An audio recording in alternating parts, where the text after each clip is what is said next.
Thank you. You are very welcome. Mr. Curtis, were there any items of concern the defense would raise at this time? Your Honor, we will, and I anticipate the answer, but we will request an adjournment in this matter. One of the reasons for that is, as you are aware, is pending in the federal jurisdiction. The federal court did issue an order last week. Basically, it said that it found that on the face it did meet the requirements for removal. It has set it for an evidentiary hearing in federal court on August 21st at 9 a.m. And I tried to address that issue with the Attorney General's office. They did not agree to the stipulation. As we have discussed in prior court cases, there is not an order from the federal court at this point in time directing that the state court come to close. However, if for judicial economy and to move forward, I just wanted to ask the court for an adjournment in order to move that, to wait till after that evidentiary hearing and after the court issued that order for removal. But I understand, but I needed to make that motion for the record, Your Honor. Thank you, Mr. Curtis. And would the people like to be heard? Only from the standpoint that we would object to an adjournment, Judge. Mr. Curtis is correct that a evidentiary hearing is scheduled to occur in federal court on August 21st. I would note also that the federal judge for that evidentiary hearing is aware of today's proceedings. In theory, could have stayed these proceedings. And the statute allows this court to proceed as long as there's not any final entry on the merits of the case itself, which there wouldn't be for this particular hearing. The statute clears the path for us to proceed, and the people would like to proceed as scheduled. Thank you. And as I have previously stated, as I interpret the statute, in the absence of an order of removal to federal court, this matter proceeds in the state court. And I do believe, because of all of the resources that have been placed into today's proceeding, Mr. Curtis, judicial economy requires that we do go forward. And so we will proceed at this time in the absence of that order to remove. But of course, I appreciate your motion for the record. And at this time, I would, Mr. Patterson, you may call your first witness. Judge, just for purposes of knowing where I should stand, is it okay to be at this table or that podium or both? How does it work? Well, I tell you what, two things. First, I heard, and I think we all assumed the answer to your motion to sequester. I would ask if there are any witnesses in the courtroom that they step out. All witnesses are to be sequestered during these proceedings, which means they are not to listen to the testimony, not to discuss the matter during the pendency of these proceedings. And so that is this court's order to sequester witnesses. And Mr. Patterson, as to where you would like to stand, your co-counsel asked me earlier as well, should she be there at the lectern? And really it is a matter of comfort for you. If it is easier for you to use the materials you have laid out in front of you there, the court does not have a preference either way. You may stand at a table or you may come to the lectern, either one. Yes, Your Honor. Thank you. And I do believe that Ms. Tussar was able to adequately test our technology for purposes of presenting exhibits, yes? I did earlier. We have a little problem, but I believe we're okay with Mr. Patterson's laptop. Okay. And for the defense, if you provide any exhibits, there's an HDMI cable there. You may plug into your own personal device. Those are going to show on all of the smaller screens in the courtroom. Not here because that is our Zoom interface. But if you do have any difficulties with the tech, please let us know. All right, Mr. Patterson. Judge, first I would like to proceed with what has been marked as proposed exhibit number 1. It is the autopsy report done by Dr. David A. Start, last name spelled S-T-A-R-T. The medical examiner report number is SF-24-000107. Dr. David Start did an autopsy on Mr. Samuel Sterling on or about April 18, 2024 at about 8:30 a.m. Dr. David Starr's report states that the cause of death in this particular case is multiple blunt force injuries, the manner of death being accident. And I would move for the admission of the autopsy report under MCL 766.11D. Mr. Curtis? By statute, Your Honor, he is correct. It is allowed to be admitted. And so the people's proposed exhibit 1 is admitted into Thank you, Your Honor. May we call our first witness?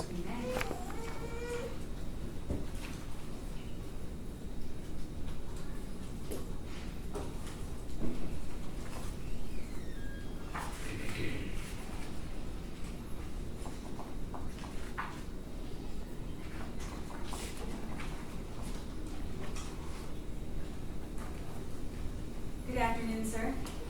You're going to proceed right here to the witness stand.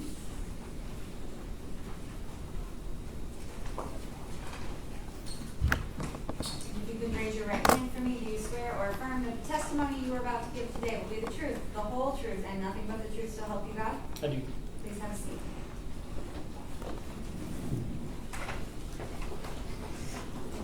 Counsel, you may begin. Thank you, Your Honor.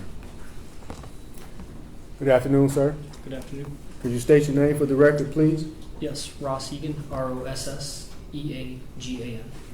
And Mr. Egan, are you employed? I am with the City of Wyoming Police Department. And how long have you been officer with the City of Wyoming? Approximately 16 and a half years. And can you tell the court your current assignment? Yes, I'm a detective sergeant at the department and also supervising a multi-jurisdictional team referred to as the Metro Pattern Crime Team, composed of detectives from Kent County, Kentwood, and Wyoming. And does that assignment or what you're in charge of currently, does that include participating in some type of apprehension team? An element of our team is apprehension. We are both an investigative and apprehension team. All right, and let me direct your attention to the date of April 17, 2024. Were you working that day? I was. And in the course of your occupation, were you working on that day in apprehension or doing something else? Apprehension that day, sir. Was there a particular person that you were looking to apprehend? Yes, that was Samuel Sterling. Now, in the course of trying to apprehend Samuel Sterling, was this part of a team? Like part of... Was it part of a team that was looking to apprehend the individual? Correct. It was a team. We had requested the services from the marshal team to assist us. So approximately how many people were part of this team that were looking to apprehend Samuel Sterling? I believe approximately 8 or 9 to the best of my knowledge. And were you looking to apprehend Samuel Sterling based on some existing warrant? Yes, there were 6 active warrants for him.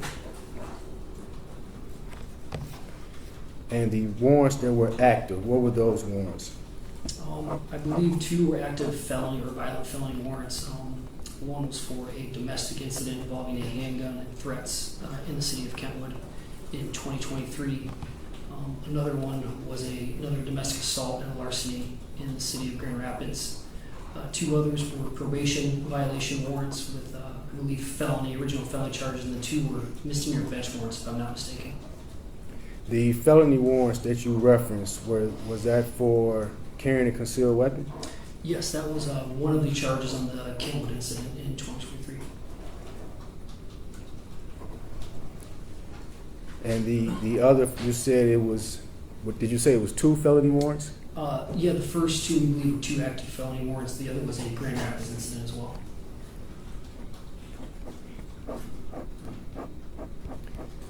We discussed the CCW.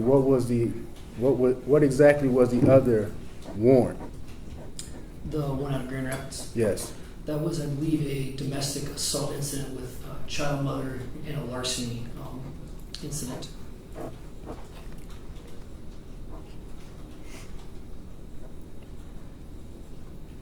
Was there a debriefing to discuss the plan as to how the apprehension would take place?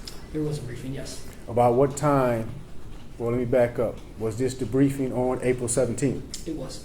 And can you tell the court about what time the debriefing took place? I think it was around 8 a.m. that morning. And were all of the individuals who were participating in the actual attempt to apprehend, were they part of or present for that debriefing? I believe so, yes. Do you know a person named Brian Keely? Yes, Sergeant Keely.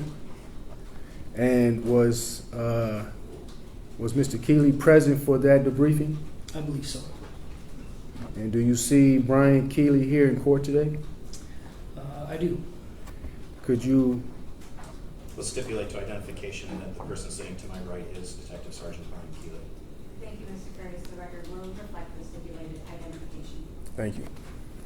The debriefing,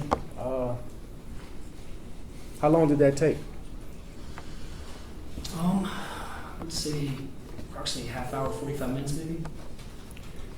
And at the debriefing, was there surveillance being already conducted on Mr. Samuel Sterling? There was electronic surveillance, yes, sir. And when you say electronic, are we talking about some type of camera? Yes, sir. And this camera was situated or kind of stationed where? I believe it was on Kimball, which is at the intersection of 52nd and Kimball, facing south, and showed a driveway to the address where we believe Mr. Sterling was at. And so the camera was pointed at some location that you believe Mr. Sterling was at, or you knew him to be there? At that time, we knew him to be there, we believe, yes. And were you, is this a camera that you're watching from some office, or are you out there at the location? How is this working? At that point, we were watching it in our office. And how long had you been watching Mr. Samuel Sterling? Through electronic surveillance or overall, Or on that particular day through the surveillance? we began surveilling about the time we started the meeting, around 8 a.m. And did there come a time where either you or your team observed Mr. Sterling himself?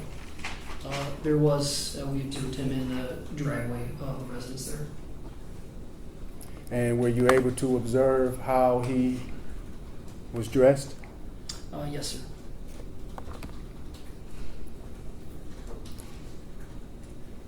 During the course of your surveillance, were you looking for things that he may have had in his possession, such as weapons? We always try to monitor that on subjects that we're looking to investigate or apprehend. Okay.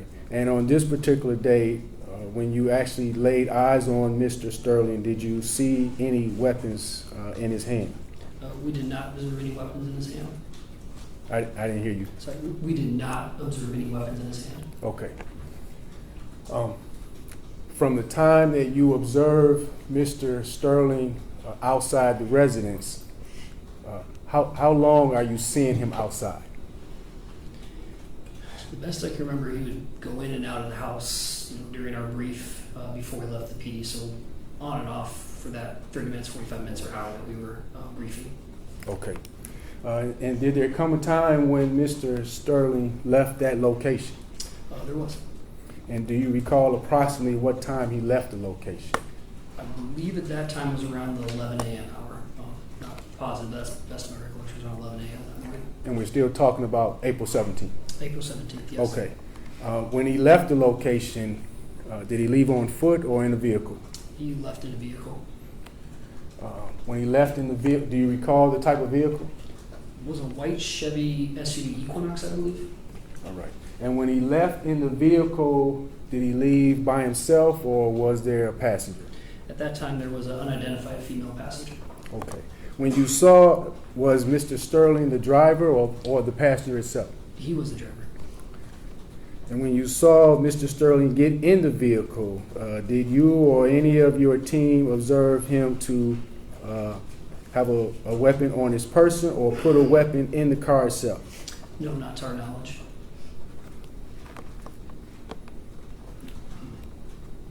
From that location where Mr. Sterling left from, were you able to follow his location? Yes, at that point we had left the office and were set up in the area in Kentwood, so he was surveilled away from his location or the house he was at. Okay. If you recall, Detective Egan, was there any type of monitoring or surveillance device on Mr. Sterling's vehicle itself? Yes, there was also a tracking device on that vehicle. So your team was able to not only keep your eyes on them, but you were also able to track the location of the vehicle by some type of device. That is correct. And did you track or do you know Mr. Sterling's next location, his next stop? Yes, he was tracked to the Speedway gas station there on the northeast corner of 52nd and Eastern. And how many members of the team go to that particular location? Initially, there were only a few, but then we started to move more into the area. So again, we're up to, I believe, 8, 9 approximately, best kind of approximate guess at this time. And what was the thought process once Mr. Sterling is at the gas station? Usually, these are rapidly evolving situations, and our goal is not to have him driving the vehicle based on the fleet of lewds that we need to conduct the harm that will come from a vehicle fleeing. The goal is to attempt apprehension with him on foot and basically surround him there to prevent any type of vehicle fleeing incident. And can you tell the court approximately how many vehicles are in the area that encompass your team? Like, how many vehicles are we talking about? 7, 8 or so. Was Mr. Brian Keely there at the gas station? I was unaware of where he'd be, but I believe he was in the area. As far as his exact location relative to that gas station, I'm not aware, or I'm not sure specific. Okay. At the gas station, did you see Mr. Samuel Sterling get out of his vehicle? I did. I observed him. And can you tell the court what Mr. Sterling was doing once he got out of the vehicle?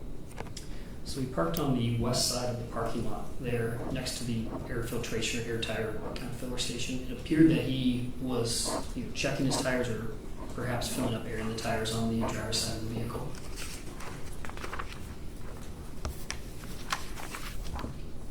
And while he's checking the air on his, or presumably checking the tires, was any type of decision made by you or your team? Your Honor, at this point I'm going to object. I've kind of let it go for a little bit, but I think the detective sergeant was able to establish in the beginning of his testimony that he is part of MPAC, which is a separate team from the U.S. Marshal's office. And Mr. Patterson has put them all together at some point in time, so I'm going to ask for more clarity by the witness, and this is my objection, is that there be more clarity because we're clarifying using 2 teams, but we're lumping them all into one, and the witness testified that he is not part of the U.S. Marshal's task force, that there are 2 separate teams that are out there operating, so I'm asking that we just try to keep that clear at this point because I think we're getting lost. Thank you. And so really, you're simply asking for more clarity, not necessarily an objection that would lead to anything being withdrawn. If you could, please rephrase a couple of your questions, Mr. Patterson. Yes, to Your make Honor. sure we have a clear record. Yes, Your Honor. Thank you, Your Honor.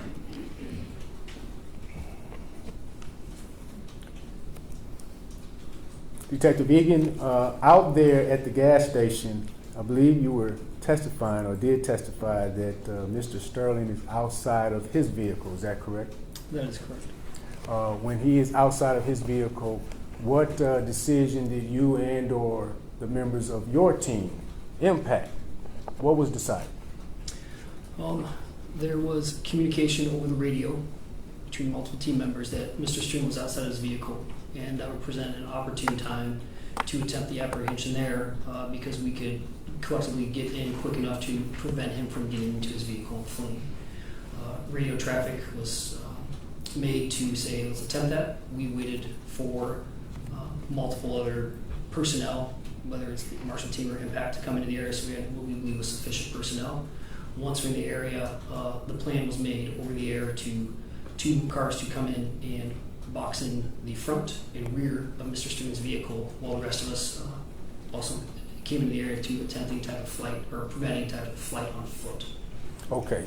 And just so the record is clear, when we talk about the team impact, can you tell the court before we get back into the events of that day, what is impact? It's the acronym, and I did not make it up. It's the Metropolitan Pattern Crime Team. So, Okay. And you're part of Impact, correct? I'm the supervisor of the team, yes, sir. And you were the supervisor of the team on that particular day? I was. Okay. And were you given the instructions on how to proceed as it relates to whether to make the move to try and apprehend, stand down, those type of directions? Are you asking if I was given directions? Or if not you, then who? So with me being the supervisor of the operation, working with both Impact personnel, Marshall personnel, these are experienced individuals. Ideas are discussed either in briefing or on the radio.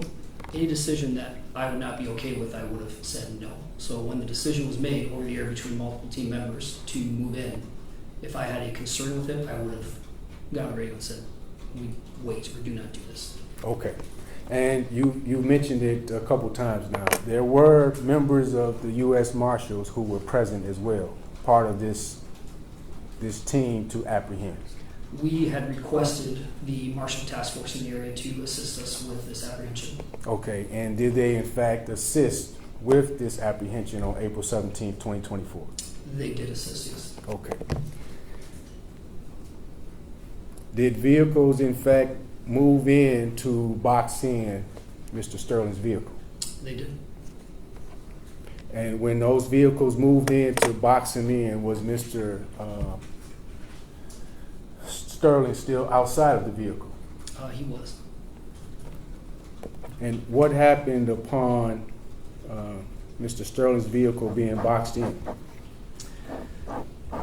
When he was boxed in by the vehicles, Mr. Sterling looked around for a split second or so to gather what was happening, and then immediately started sprinting south through the gas station parking lot towards 52nd. And what did you do at that particular time? During the, when the vehicles moved in to prevent Mr. Sterling's vehicle, I had pulled up to the west end of the property. Basically, I was on Eastern, on the sidewalk. My vehicle moved in to prevent a flight of him escaping to the west. So then I followed him on foot. You followed him on foot? Correct, I pursued him on foot. Okay. And can you state in kind of detail the kind of pattern or the direction or route you took to follow Mr. Sterling on foot?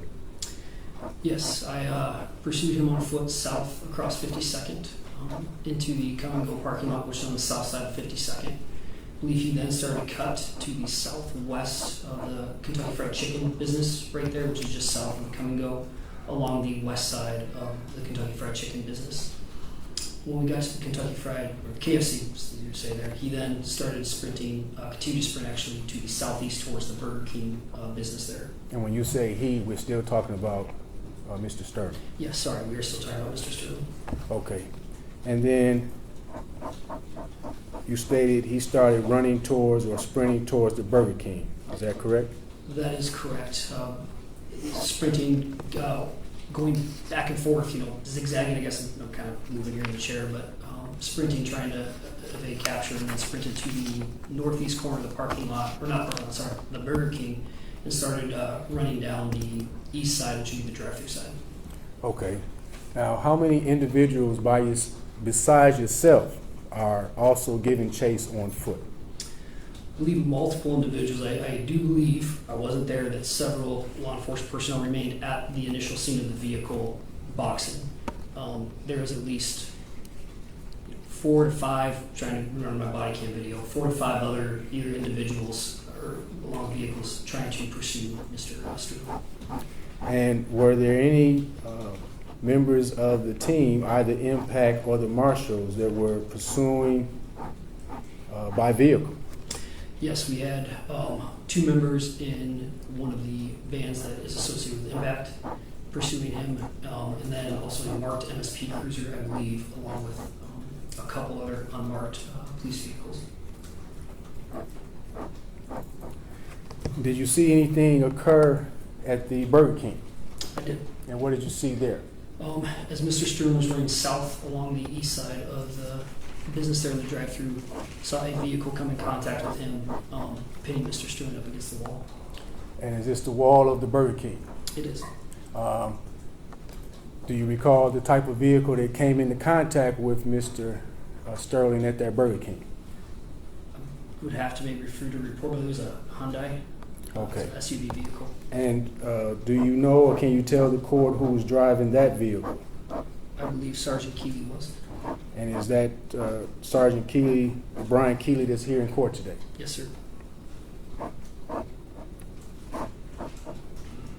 How close are you to the Burger King when you see the vehicle come into contact with Mr.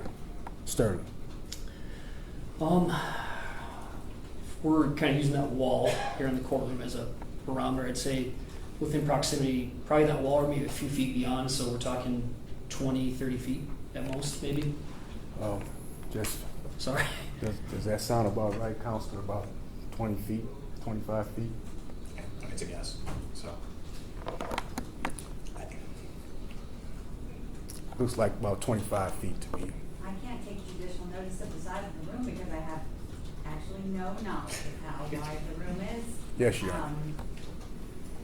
We are saying some 25 to 30 feet. Is that what counsel believes, what the witness is testifying?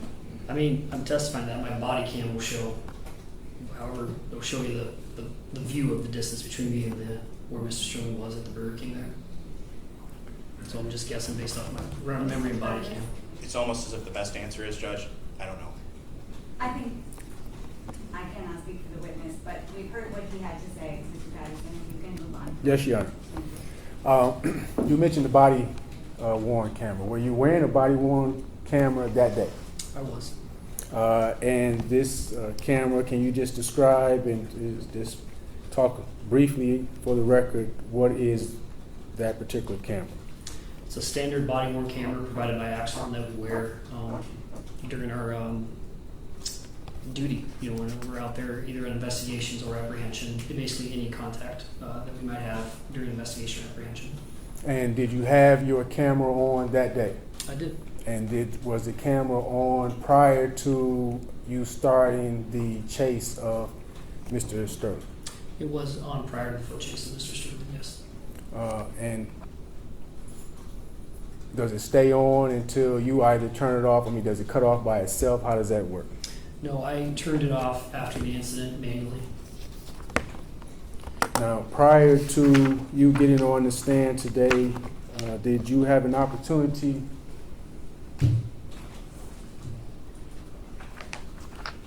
to review body-worn camera footage? Yes, I did review my body worn camera footage. And did I show you in a conference room somewhere in this building People's Proposed Exhibit number 14? If that is the video that we watched in the conference room, then yes. And did you watch the camera footage from the beginning to the end? Yes, I did. And was the camera footage an accurate copy of your body-worn camera footage as it occurred out there on that particular day? Yes. People would move to admit proposed exhibit number 14. Mr. Curtis, you have observed people's proposed exhibit 14? I don't know which part it is, because We didn't have a timestamp? Is it the entirety of the video? It's the entire video, which I think is like 4 minutes long. All right. I believe it was closer to 11 minutes.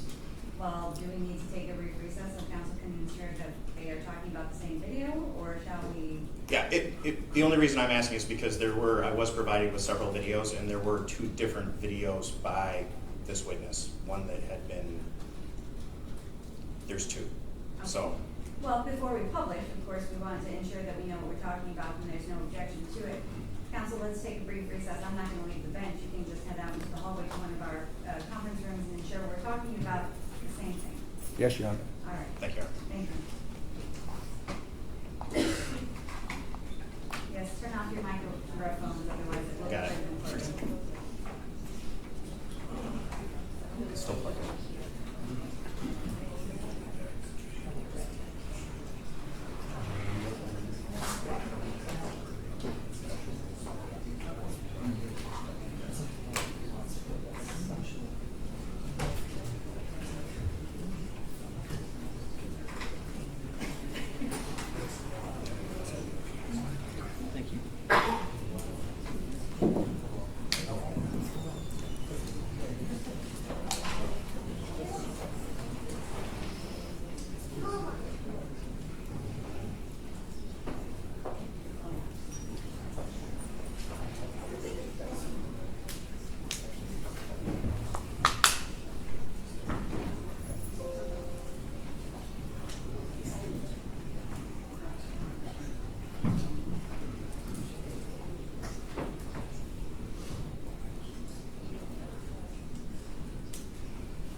for admittance at this time? Yes, Your Honor. And is there any objection? No, Your Honor. All right, and so People's Proposed Exhibit 14, which is a video of either 4 or 11 minutes length, Mr. Patterson? So, Judge, I said 4 minutes because another video that we have is 4 minutes. This one is actually 10 minutes and 44 seconds. All right, and so that will be then admitted into evidence, and you may publish at this time. Thank you, Your Honor.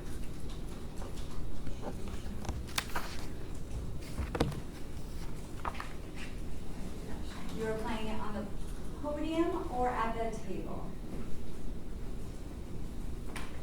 It should hook up to all. Yes, but which HDMI cable are you using? The one there? The one from the computer. Okay, so then that is at plaintiff's PC. Tell me when this comes on, if that's what you want. You have it pulled up? Yes, ma'am.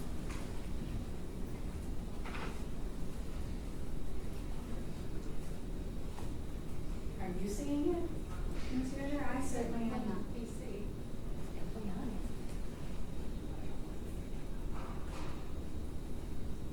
There you go. Okay. I can press play, Your Honor. You may. And for the media, that should be showing up right there. Yes, you may play.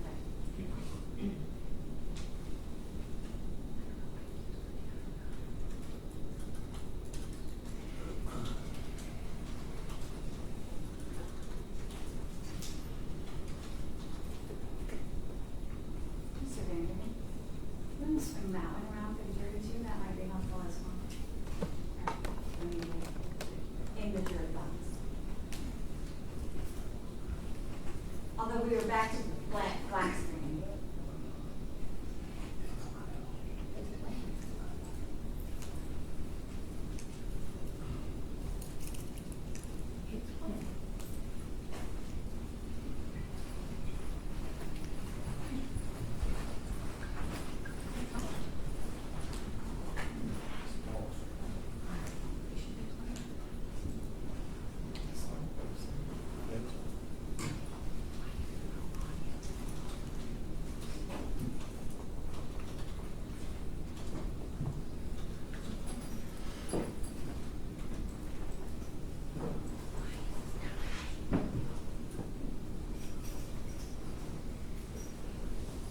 If you'd like to try the lectern, you could try here as well, unless you're thinking of a problem with the PC itself.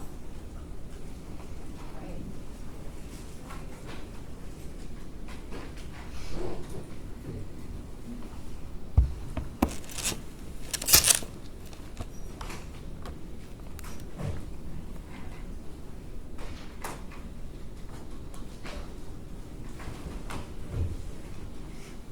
All right.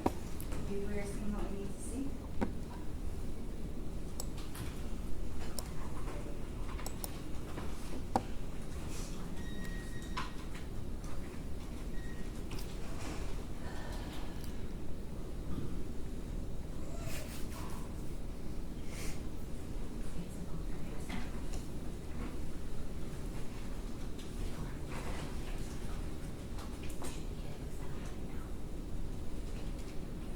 Officer on the right side of the line, due north, the driver's side rear wheel right now.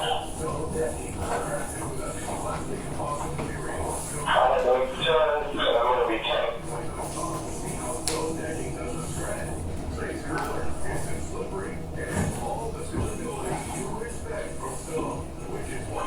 Driver door is open, so you can get back in, go pretty quick. I got eyes on him right now. He is, he's going back in the vehicle here.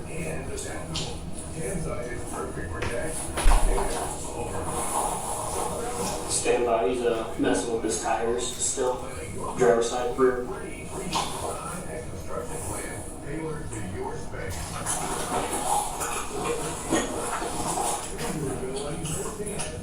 I'm in the area. He'll likely be able to jump in his vehicle pretty quick. Just crouch down. driver's side, which will be west side. Open up appears to be as tight there.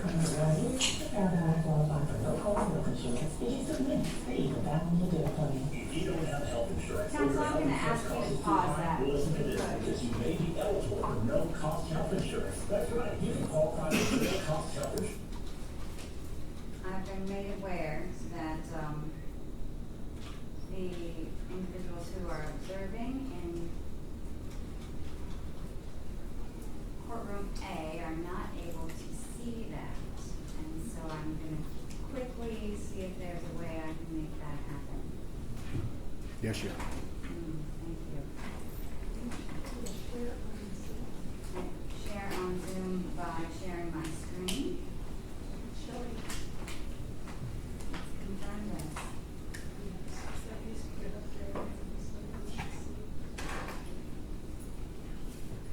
Could you now just, well, hold on, let's see if this works.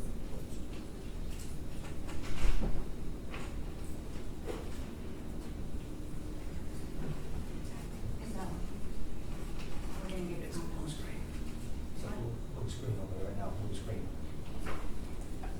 My guess is it's that screen that's up above all the Zoom. Well.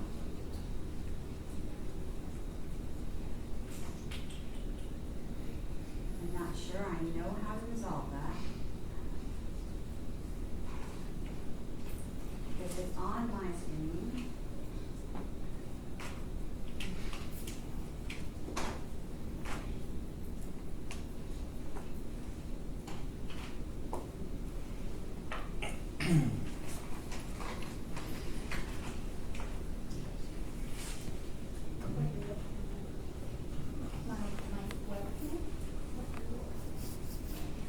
Oh, that's an option too.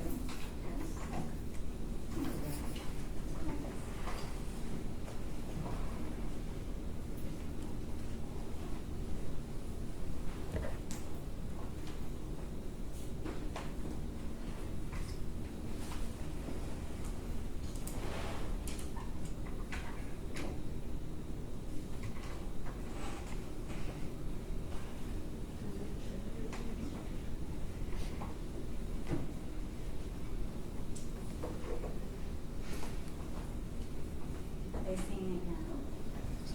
It's a small screen, it looks like it's there, you know. It's small, but that may be. On the right corner, that's where it's at.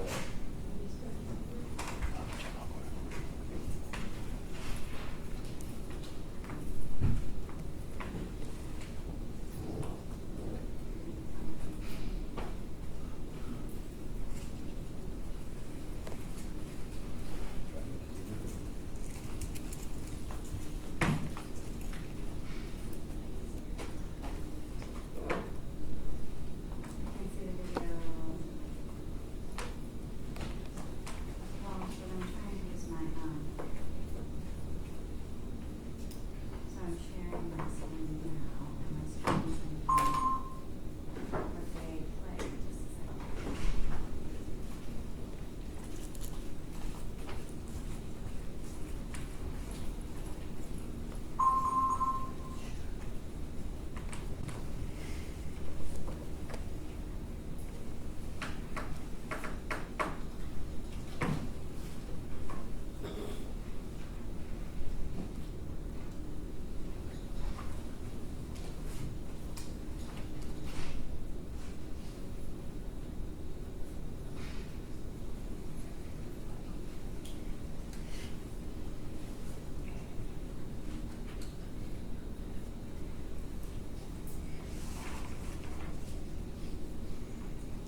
Can I start from where we are, Judge, or do I need to back up? I would think that you may start from where we are, as this, we have not seen anything substantive.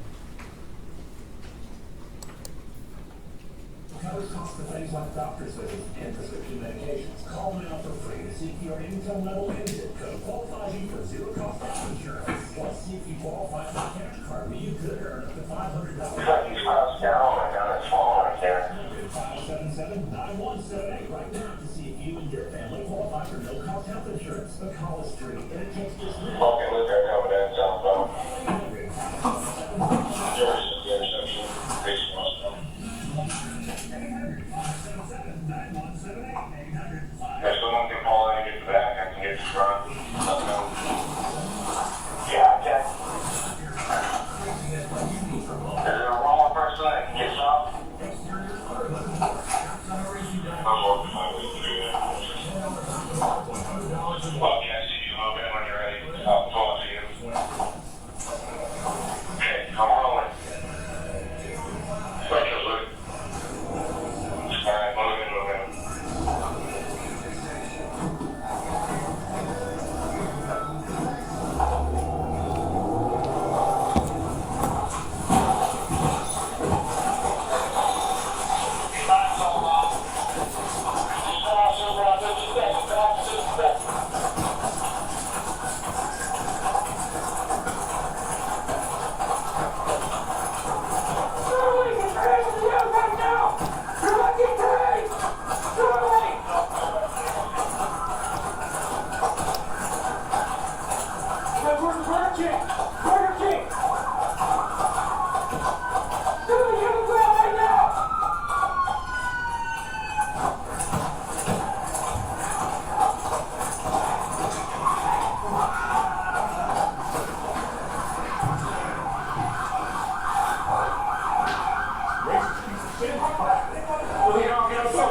I'm going south. 2020, probably left. We were at Eastern 54 South of Burger King. We need medical start for a suspect. Do we have a little one right now, please?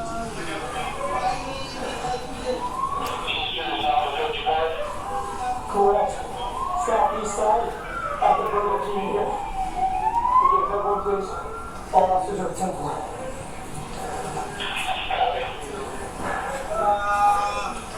Possible 4. All officers at 10-4. Possible late crash or suspect. 10-4. All officers are 10-4.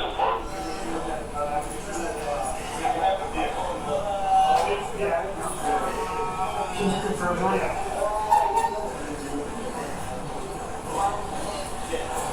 Does he need more bodies back there, Jordan?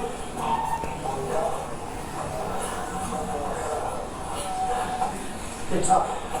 Can you check the neighborhood back up there and see what? Yeah. You have multiple units? Okay.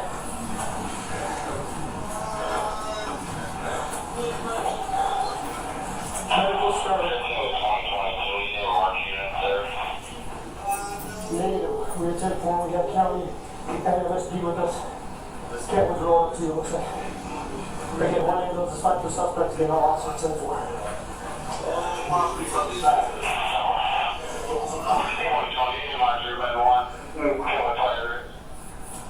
Copy, we are on the east side of the Burger King. Can we drive through there?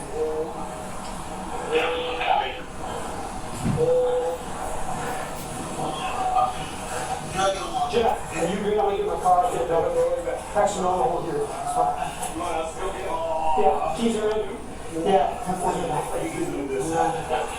They said we got medical out. Restarted, man. You're good.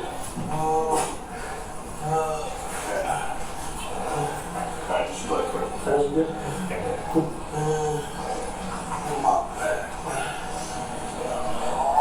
Yeah, just try to lay as still as you can. Sandy, what hurts exactly? My back. Just your back, your legs hurt all? What's that? Your back? Okay. Don't move, man. Your medical starting to play. I'm doing it. They're coming. Just relax. Just catch your breath. Yeah, just breathe, don't move it.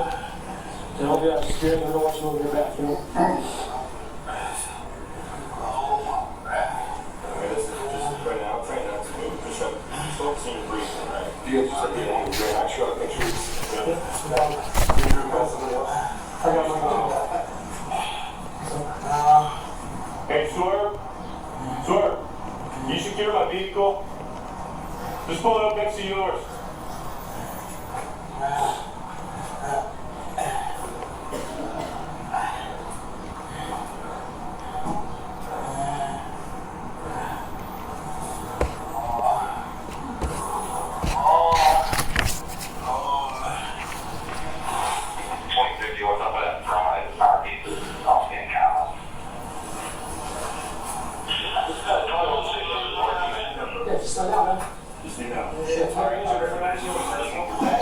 We don't want you moving around, alright? It's just to prevent, if you have any injuries, to prevent them from getting worse, so just chill out, right? just might hang out for a second. We'll pass him. Once I'm saying, just lay back.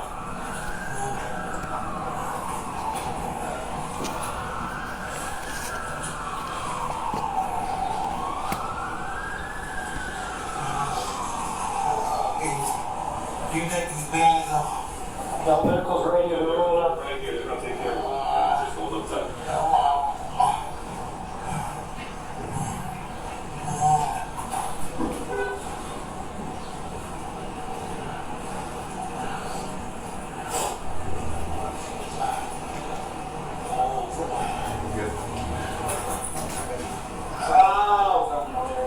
Tires are all ready. We got it. For a second.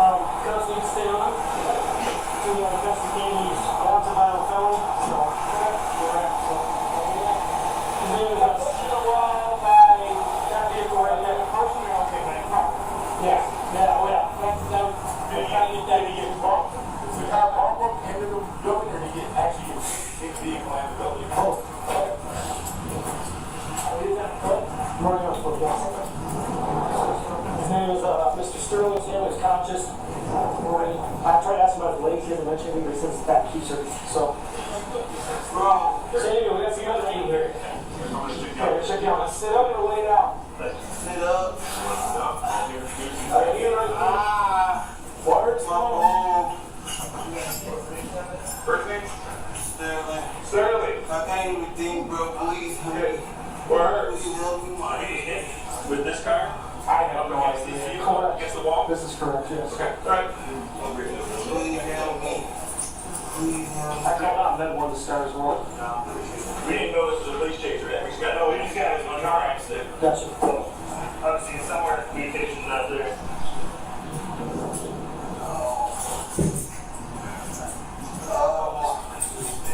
Take the breeze. You want to go? You stand by just for security for a second. Cool, guys.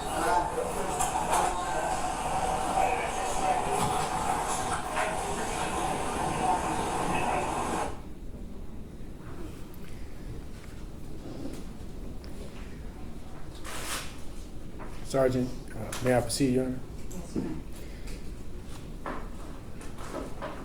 Detective Egan, was that an accurate copy of the body-worn camera that captured this particular situation on that day? Yes, it was. Just have a few more questions. After Mr. Sterling was on the ground, was he checked for weapons? I believe he was by other detectives, but I did not check him for weapons. All right. Do you have any information or do you have anything in your file that indicates any weapons were found either before or after this happened? I believe no weapons were found. Say that again? I have no indication any weapons were found. Okay. The address where the Burger King is located, would that be 5260 Eastern Avenue? It's on the east side of the road, and that, I would agree with that. I don't know that address off the top of my head, but that would be accurate, I believe. And the city where this occurred? City of Kentwood. Kentwood.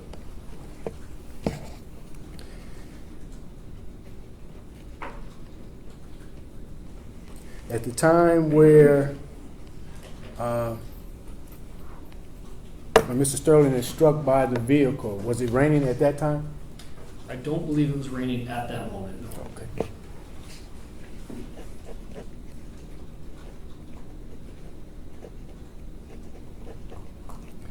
That's all I have for this witness, y'all. Thank you. Thank you, Your Honor.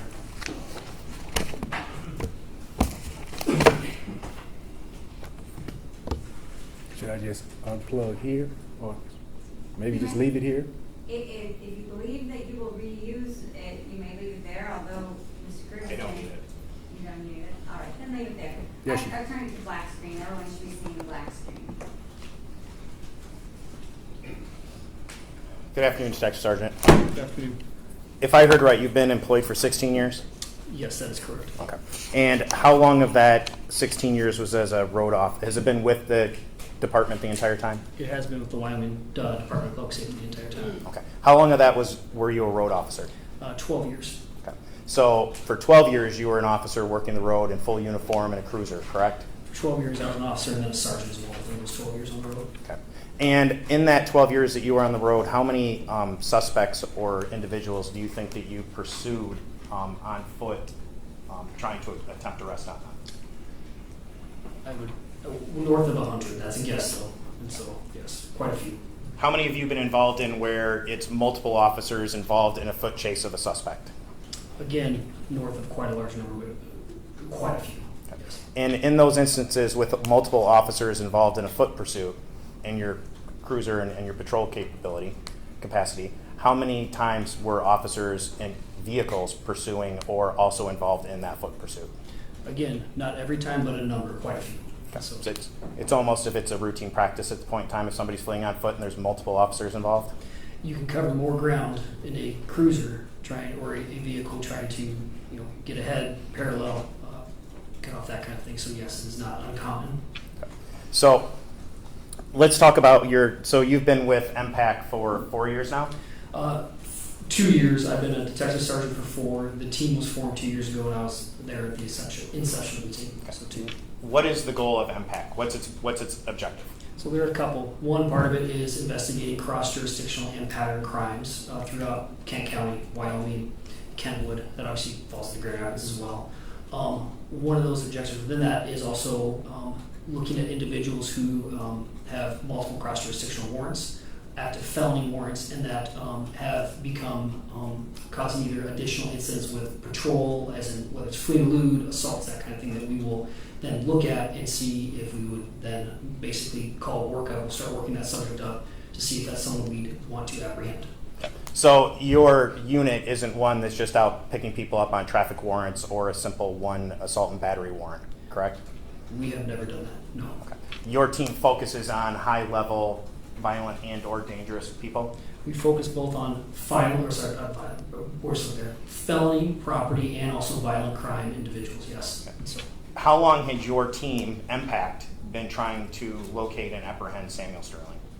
we were first made aware of an incident that Sterling was a suspect in back in late January of that year, so 2.5, almost 3 months prior to the April 17th incident. And what incident was that drew your attention?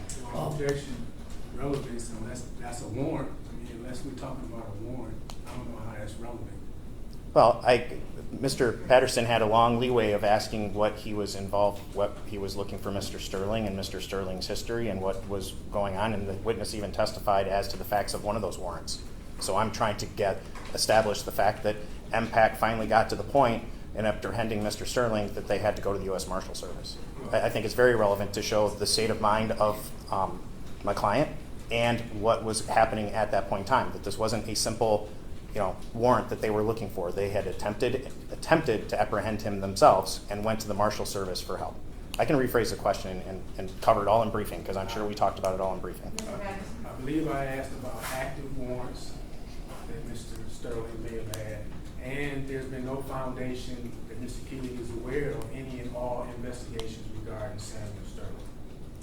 and ask that And question. so therefore, it wouldn't be relevant.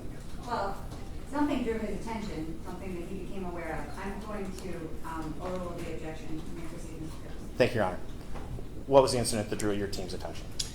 We were made aware of an incident again, I believe it was January 20th or around that date, of a vehicle fleeing from an attempted traffic stop with the Kentwood Police Department. Fled at a high rate of speed in the city of Kentwood. The plate on that car came back to a rental vehicle. That rental came back to an Andrika Cage at 5211 Crestmore. Officers went to that address, attempted contact there. They ran, typical when I was on the road, I do the same thing, see who else comes back to that address per Michigan Secretary of State. An individual, Mr. Sterling, came back, and they obviously were made aware of his warrants. They made contact there with Ms. Cage, I believe.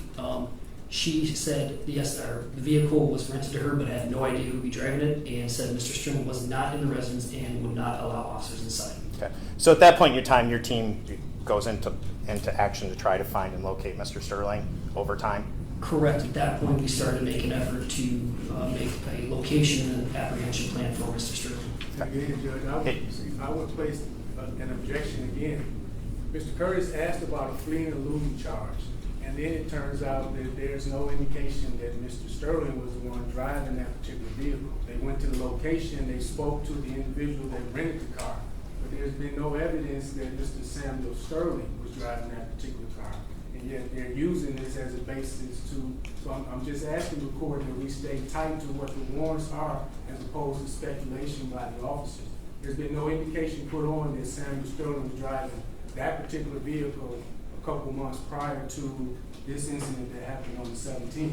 I do not think that the officer is currently speculating. Your objection is noted for the record. At this time, I'm going to allow Mr. Curtis to proceed. You may re-raise your objection again. Thank you, Your Honor. He So, goes out of line, but listen. Yes, Your Honor. so at some point in time, does your team try to locate and apprehend Mr. Sterling on your own? Throughout the time, we started to develop intelligence on where he might be based on electronic surveillance that was mentioned, also surveillance. With the perception that we believe he was involved in a flee and elude incident, along with his active violent felony warrants, we are a 4-person team. We don't just want to jump out and try to say, hey, see the heck what happens. There have been times in the past, including this one, that we do reach out to other entities, this time the Marshal Service, because we wanted the safest apprehension possible with the appropriate manpower.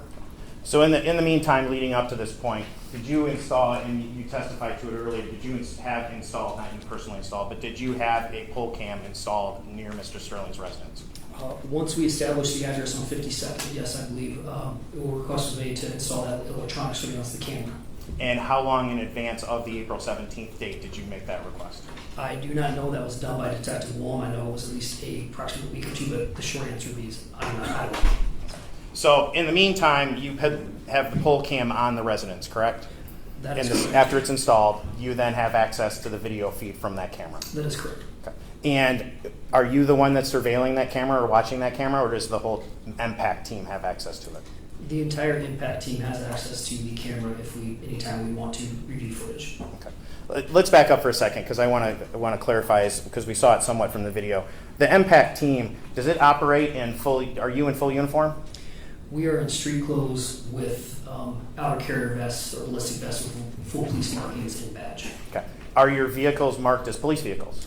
They are not. Are they just regular standard street vehicles? Mine is a standard street vehicle. The other two on the team are standard street vehicles with emergency lighting in the grill and windshield areas of the vehicles. Okay. So in layman's terms, they're kind of undercover cars.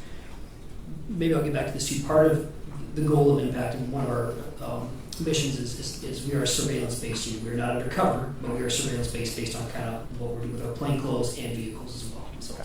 And based on you have the pole cam on the location of Mr. Sterling's home, you're conducting observations, correct? That is correct. During this time, are you developing information about Mr. Sterling as far as warrants and other intel that you can gather? We are. We're trying to gather intelligence on Facebook, also his quote-unquote pattern of life. Again, we don't just see a subject, especially to what we believe the officer safety concerns that Mr. Sterling had, that we're just like, hey, let's just roll up the cars and just jump out and see what happens. We try to put together a plan that would be a successful apprehension. So developing that information. And as part of that workup, you learned, and I'm not going to ask you specifics at this point in time, but you learned information in regards to Mr. Sterling that caused concerns for officer safety and or other people's safety? I was made aware by Detective Wool, who's the detective investigating him through Facebook. We were advised that there were images and or video of firearms with Mr. Sterling. So based on this information that you had gathered and the warrants that were outstanding and your review of other police reports, did you then ask for, because you're the head of the team, correct? MPACT? Yes, correct, yes. Did you then request the assistance of the U.S. Marshals Federal Task Force that is located here in West Michigan? Yes, we did request their assistance. Okay. And did you request that through the usual proper channels of requesting it through the forums and asking the Marshal Service to adopt this case? No, we made a phone call. Okay.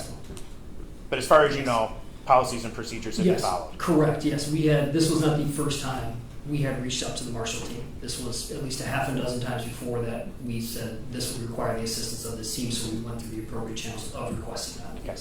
Why do you request the Marshal Service over just calling get a bunch of units together in a cruiser and then go and try to conduct an apprehension? Well, it's a case-by-case basis, and in this case, the Marshals team is also, my understanding, a surveillance-based unit to apprehend fugitives.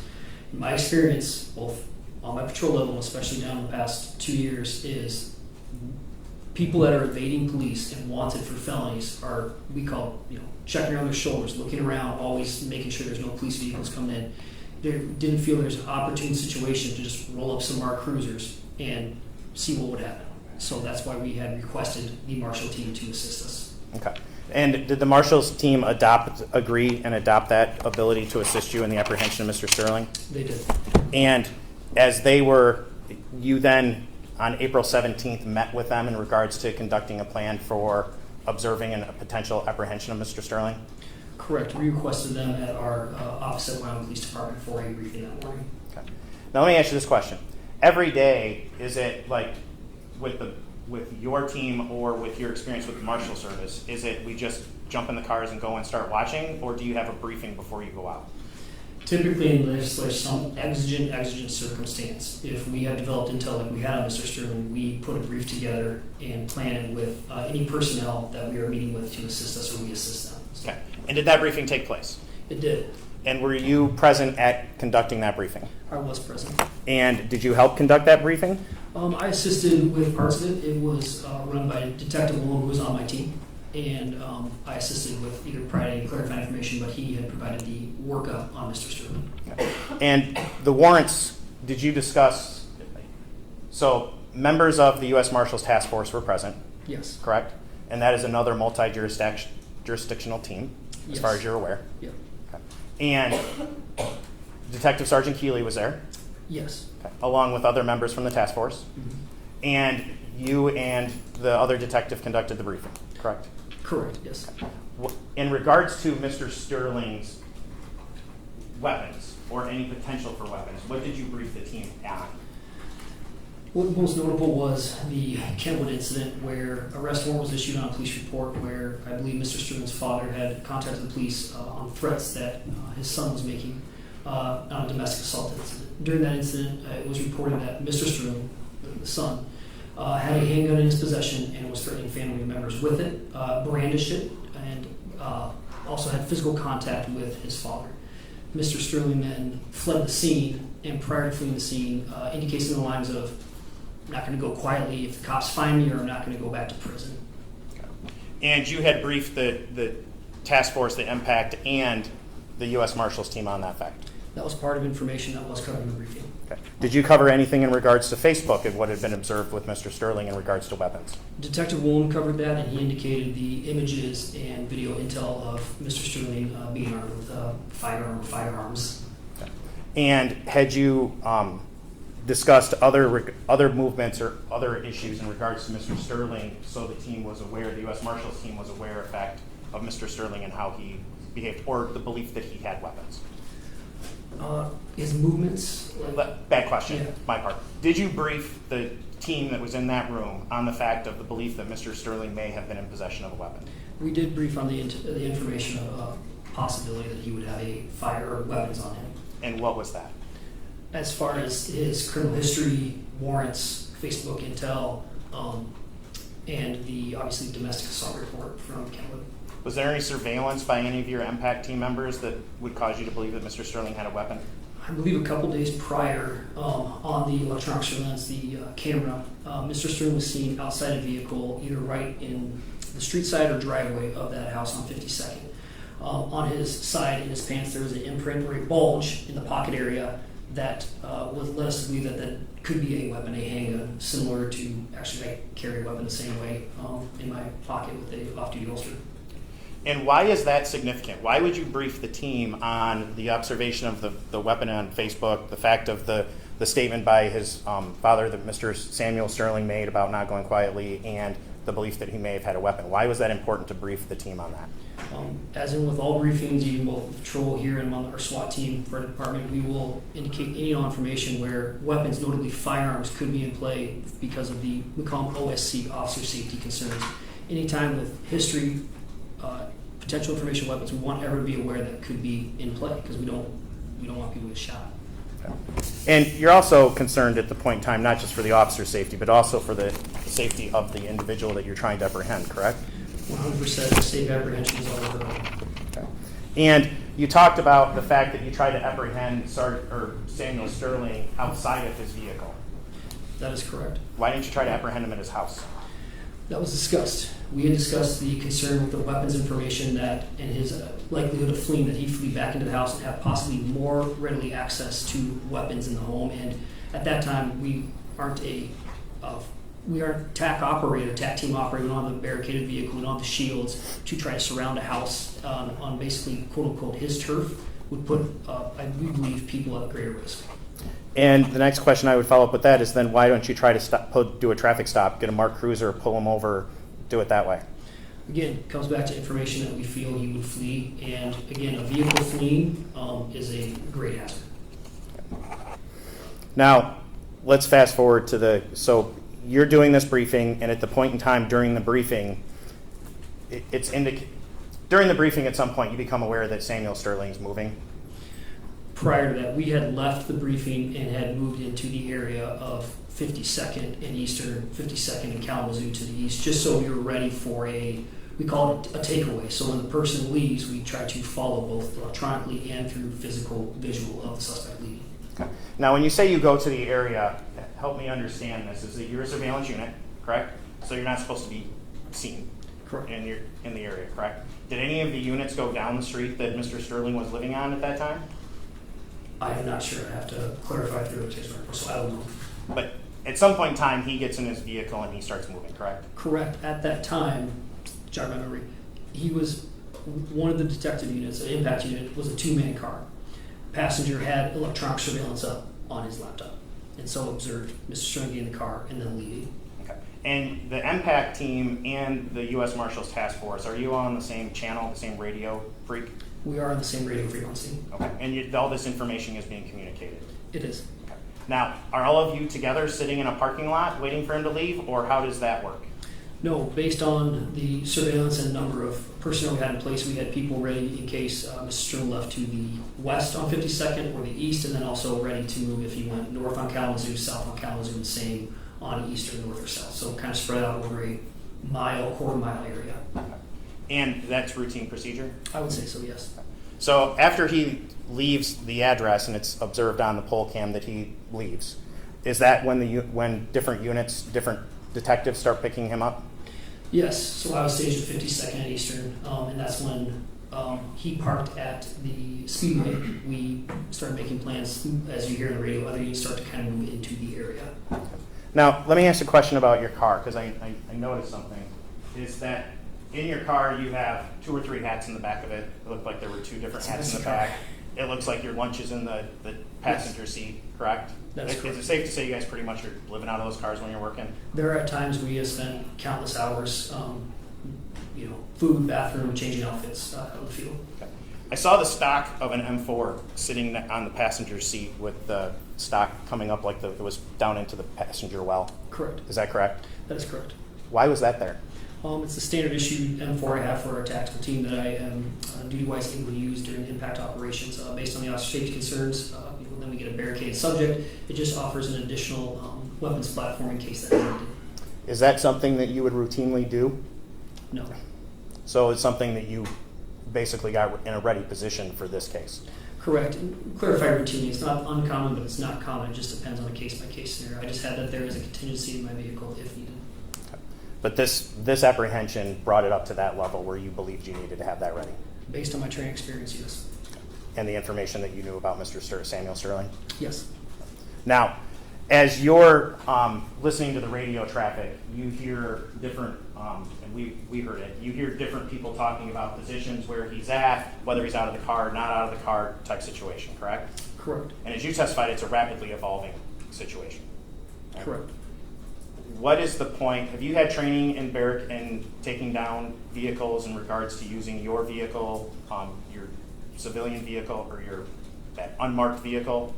We have trained with, it's called KNET, local drug enforcement team, along with DEA on that, and then also just on training, on the job training through the apprehension we've done over a 2-year period. Okay. So during that, you hear people talk about, different officers talk about who's coming from the north, who's coming from the south, who can get where. What is the point of that? Point of that, based on, again, experience with taking people into custody, especially a vehicle, is you putting this microphone is the suspect vehicle, bringing a law enforcement vehicle in front and the back to prevent suspect getting back in the vehicle if he or she does, and then driving away, especially in a parking lot. We don't want a vehicle rapidly fleeing the scene with people pumping gas and everything, so it's to prevent the vehicle from moving. And that leaves the suspect out on foot? Yes, if the suspect is out on foot, that is not an uncommon practice to see that, because our goal is we call it an open air, so on foot apprehension. Okay.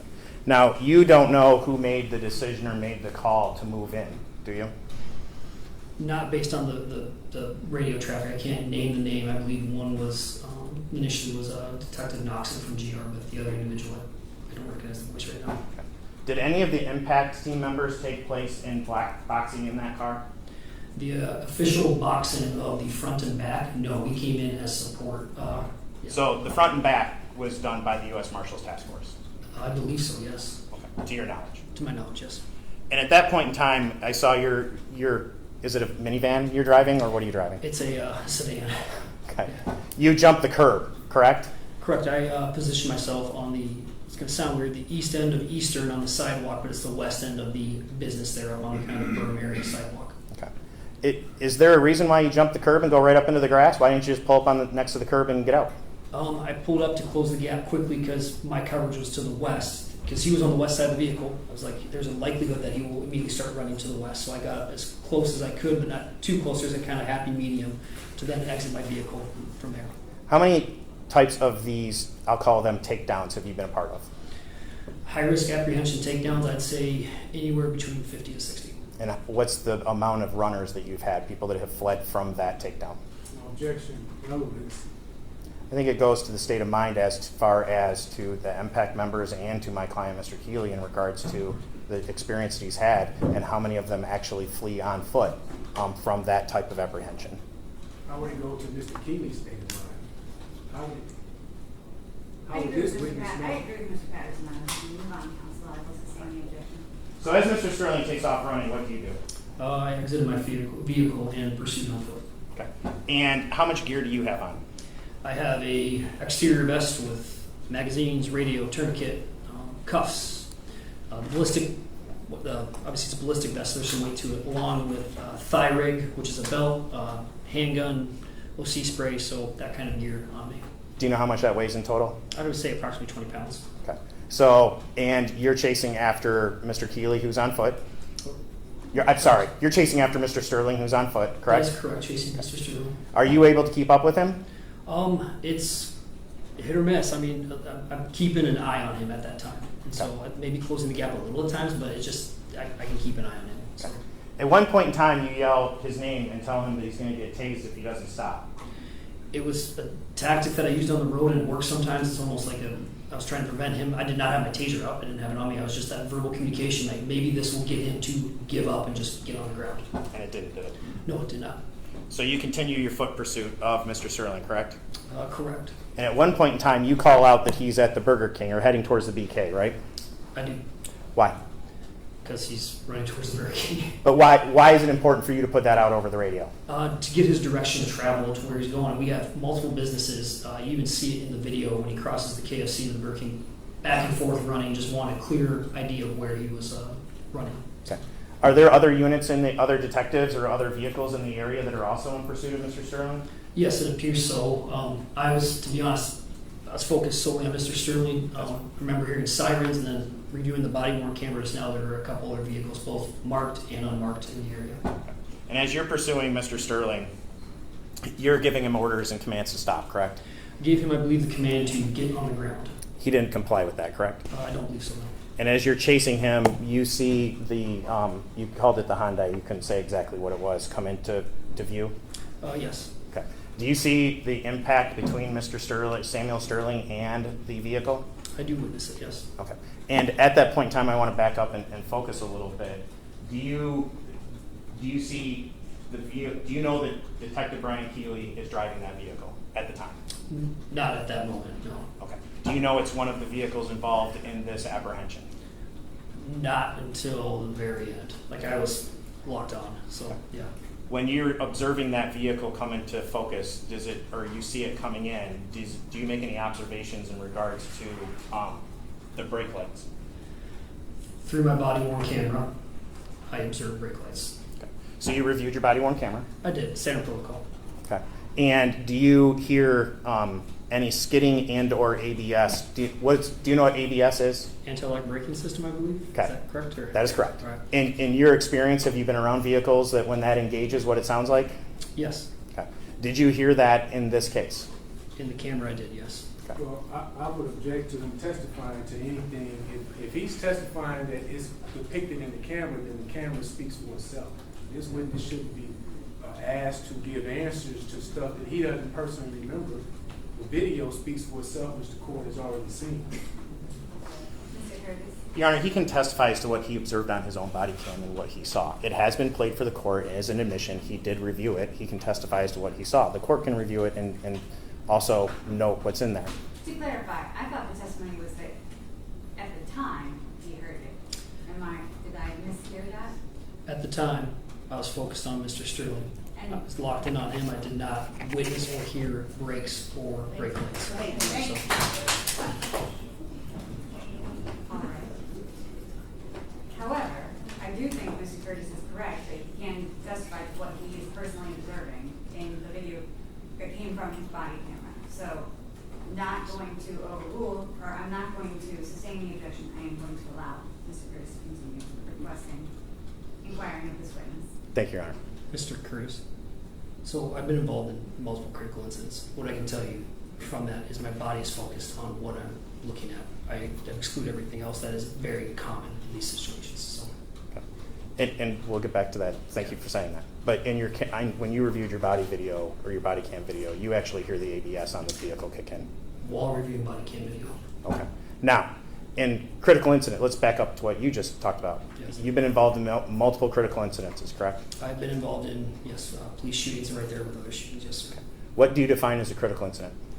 Any traumatic incident that results, this is maybe a textbook answer, great bodily harm or death with an individual, children, traumatic injuries with them, anything with that, that would cause basically not a, I'm trying to sound out of place, like a civilian would normally encounter on a day-to-day basis, so. Okay. And that, the reason you feel that's important, and correct me if I'm wrong, is because that's where your attention was on Mr. Sterling at that point in time and what he was doing. Correct. Your body, you have your parasympathetic and your sympathetic nervous system. You start excluding other stuff, you lose monocular vision, auditory exclusion, a number of things. It just depends on how your body reacts to the level of the situation. Okay. And that's what was occurring to you on that point in time? To the best of my knowledge, yes. Okay. Now, let's back up a little bit more. That morning, we talked about the weather. That morning, had it rained?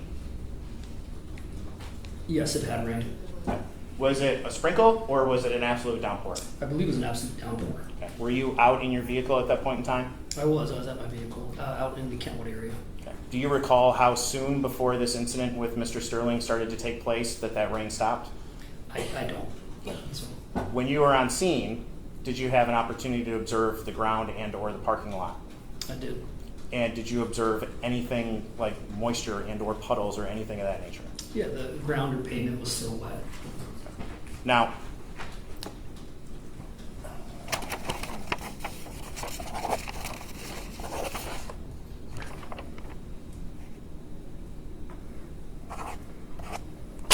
can I have just 1 second here? Yes.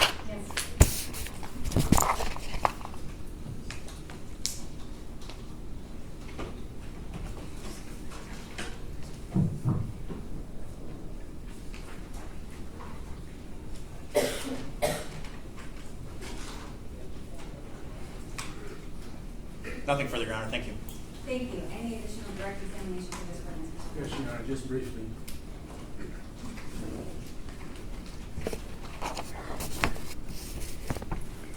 Detective Egan, you were asked questions on cross-examination regarding safety concerns that the team may have had regarding Mr. Sterling. Is that correct? Yes, that is correct.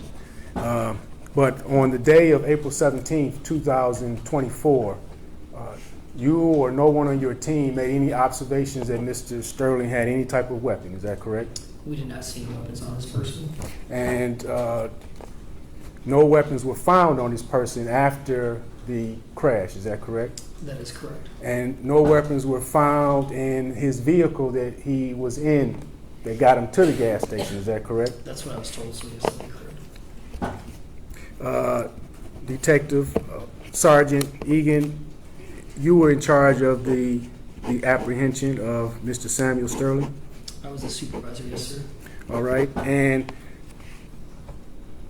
Mr. Curtis asked you about the weather and the roads and the water and that type of stuff. Is that correct? That's correct. You could have called off the apprehension if you wanted to. Is that correct? At any time, I could have called it off, yes. And so if you felt that there was some type of safety issue or that the weather made this a bad situation, you could have just stopped it and continued to observe Mr. Sterling on the poll cam. You could have continued to observe him at his house and for another day. Anything's possible, sir.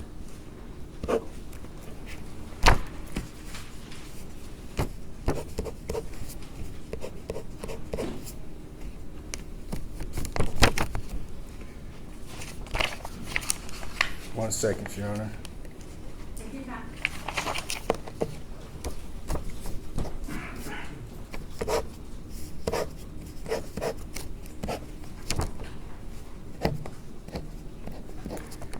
And last question I have, if I recall your testimony correctly, what you remember regarding brakes, skidding, anything of that nature is based off of your review of your body-worn camera, correct? That's not personal memory that you have from being out there that day. That is correct. It's from reviewing the body on camera. That's all I have, Your Honor. Thank you. Any additional cross-examination, Mr. Curtis? I just have one question, Your Honor. The prosecutor asked you about if you found any weapons or anything in the car. Did you find anything of significance in the car? Well, Found. Can I answer? I don't think there was an actual objection. Okay.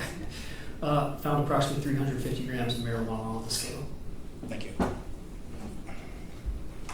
Oh, one other. Sorry, Judge. Who is that car registered to? The car was a rental. The car was a rental as well, and the renter was Miss Cage, Andrea Cage. Thank you. All right. Anything further, Mr. Patterson? no, Your Honor. All right. Have this witness step down. Yes, Your Honor. All right. Thank you.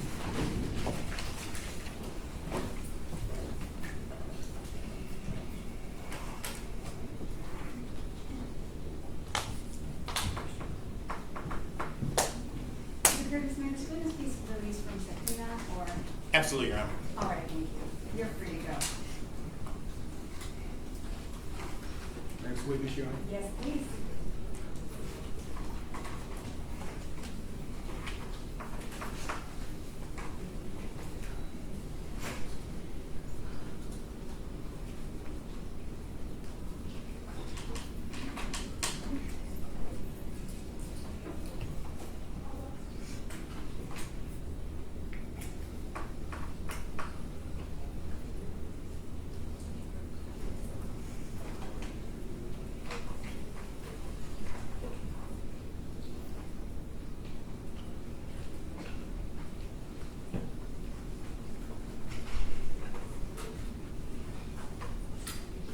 afternoon, sir.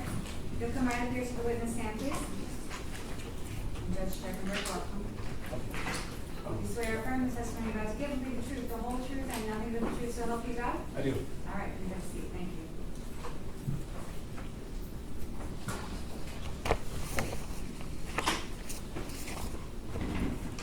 you. May I proceed, Your Honor? You may. Afternoon, sir. Good afternoon. Could you state your name for the record, please? My name is Detective Sergeant Aaron Tubergen. And Mr. Tubergen, are you employed? I am. And what is your occupation? I'm a Detective Sergeant with the Michigan State Police. And your current assignment? It's the 6th District Headquarters, SIS. And how long have you been a member with the Michigan State Police? Over 11 years. And Sergeant, were you working on April 17th, 2024? Yes, I was.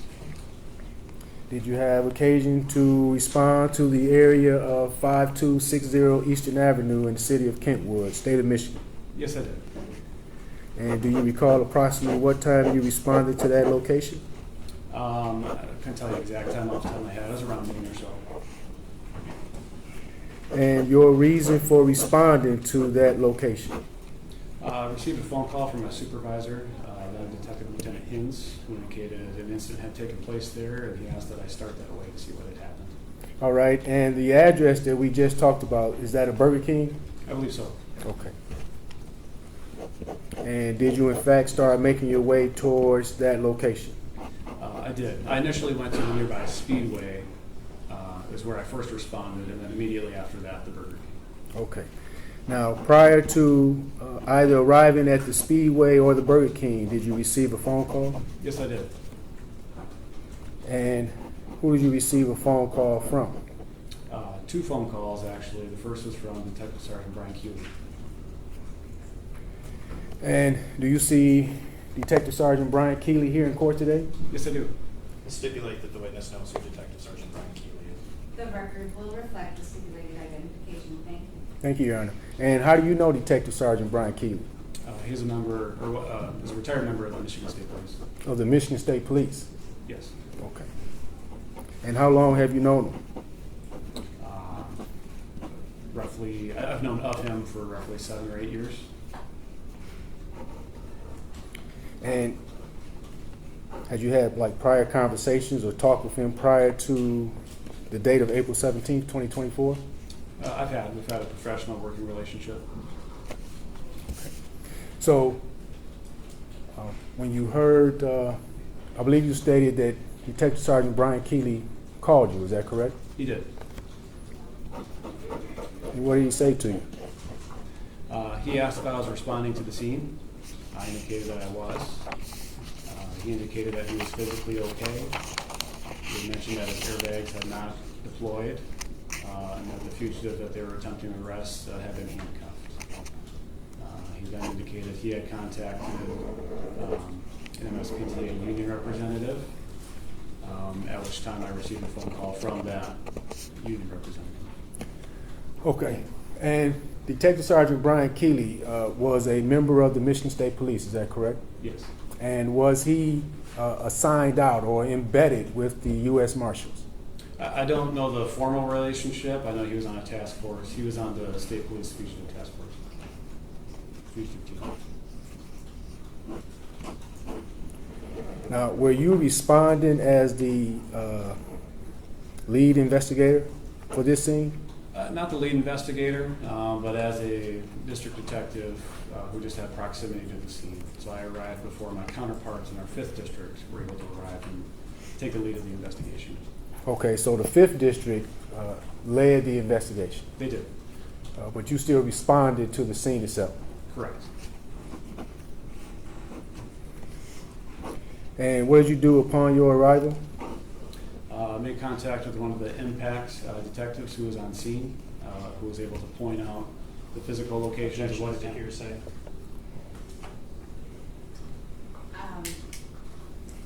Your response, Mr. Patterson. I'll rephrase the question. All right. You spoke to members of Impact there at the scene? Yes, it did. Okay. And After speaking to members of Impact at the scene, what exactly did you do? Again, my first response was to the Speedway, as apparent to me that there was a police presence there at the time.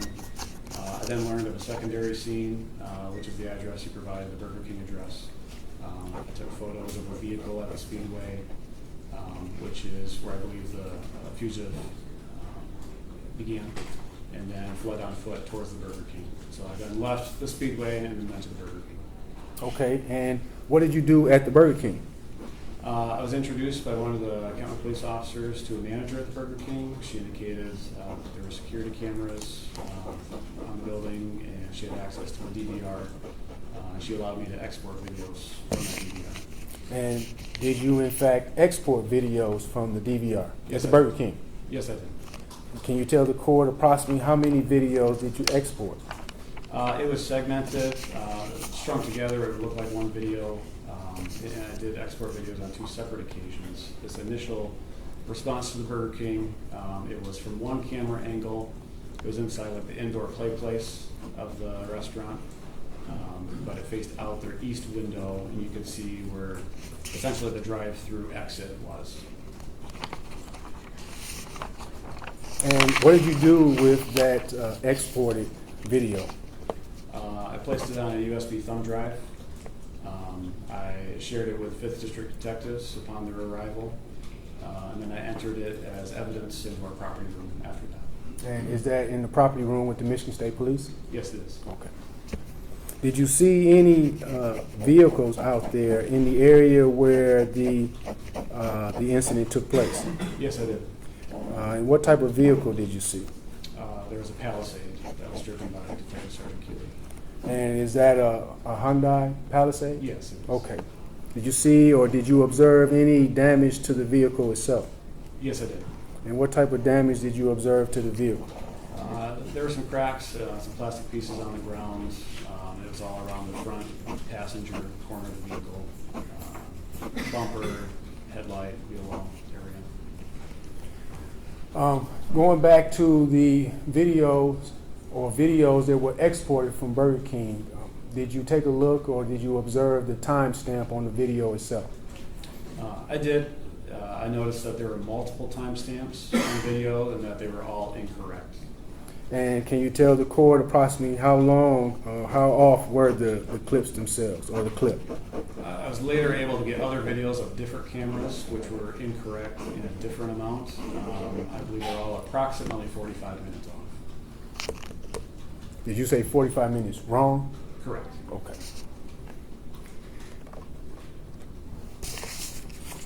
Sergeant, did you, prior to your testimony here today, have a chance to look at People's Proposed Exhibit Number 2, which is a clip or a video excerpt from Burger King? Yes, I did. And was the clip approximately 44 seconds long, the one you looked at? Yes, it was. And was that an accurate copy of the video that you exported from the DVR there at Burger King? Yes. People would move to admit Proposed Exhibit Number 2. And that is the Burger King video. Any objection, Mr. Priest? Can I board here? You may. Detective, when you got this drive or this video, you got it directly from the Burger King DVR?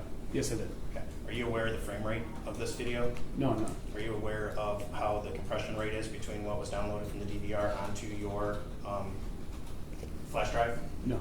So the best evidence would have been the DVR from Burger King, correct? Yes. Okay. But you didn't take that. No, I didn't. So the best evidence of this would have, you don't have. Correct. My objection is, Your Honors, it's not the best evidence at this point in time. The DVR would have been. He doesn't know the compression rate and or the frame rate of the video at this point in time, so thus I don't believe that it is an accurate depiction of what occurred on that day. Judge, the evidence goes towards the weight that's given to it, not the admissibility. This witness has testified that he exported videos from the DVR there at the Burger King and that he saved them and then placed them on evidence. He reviewed them and said that that is an accurate depiction of the videos that he exported or took from the Burger King. And so I believe it becomes admissible not because there's no foundation, but because it just goes to the weight that is given by the listener. Just a moment, counsel.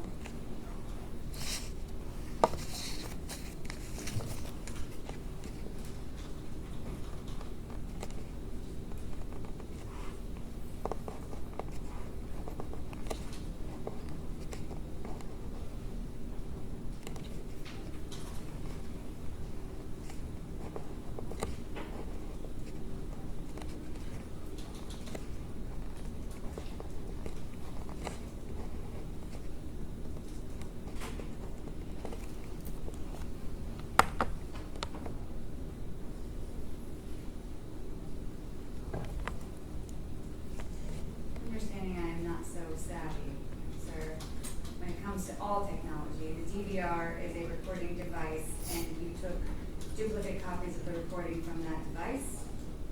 I exported the video. To use more technical language, I would have to defer to our audio video analysis unit.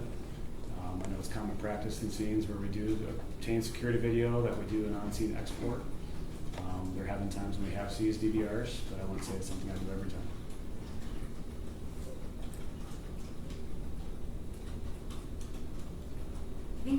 I think there is foundation,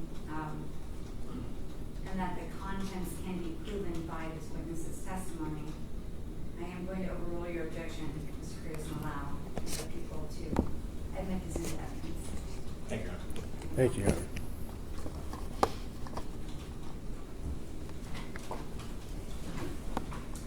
You are playing that on the podium PC?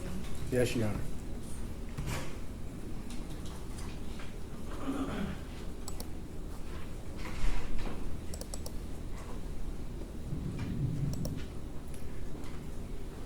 And I have it queued up, Judge. I just wanted to make sure I can go ahead and play it this particular Are you moment. playing the entire clip, which appears to be 44 seconds long? Yes, Your Honor. All right, you may proceed. Thank you, Your Honor.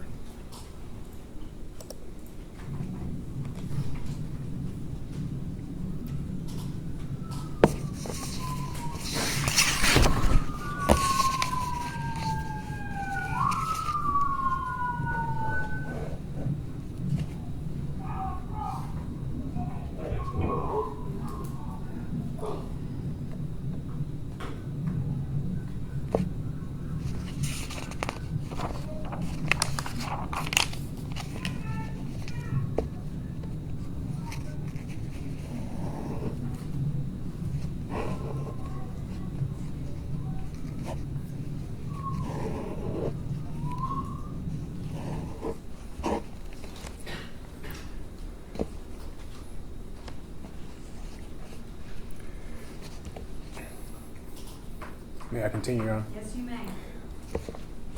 Sergeant, was there an individual, another trooper or officer at this same Burger King named Josh Ellis? Yes, there was.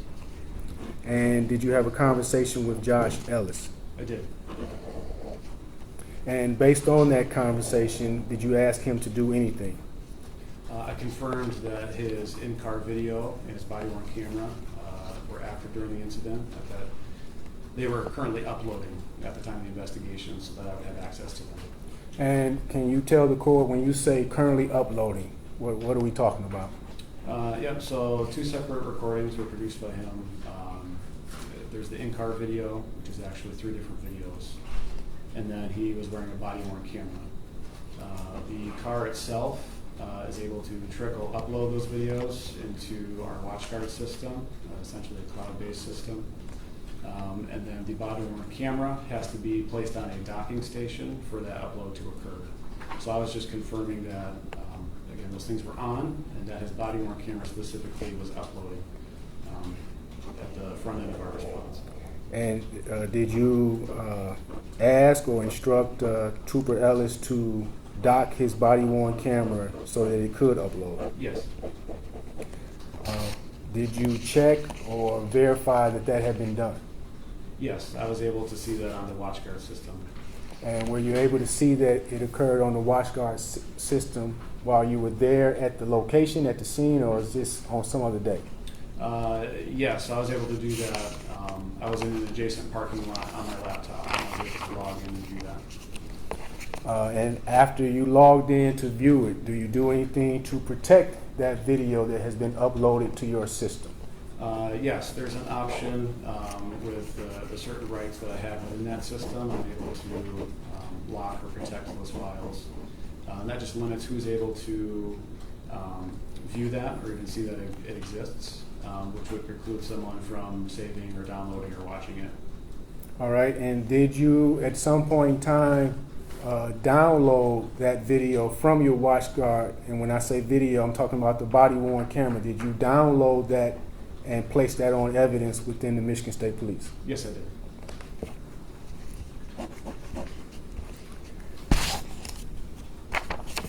Did you, prior to your testimony today, have a chance to review the body-worn camera footage that you instructed Trooper Josh Ellis to load up into the WatchGuard system? Yes.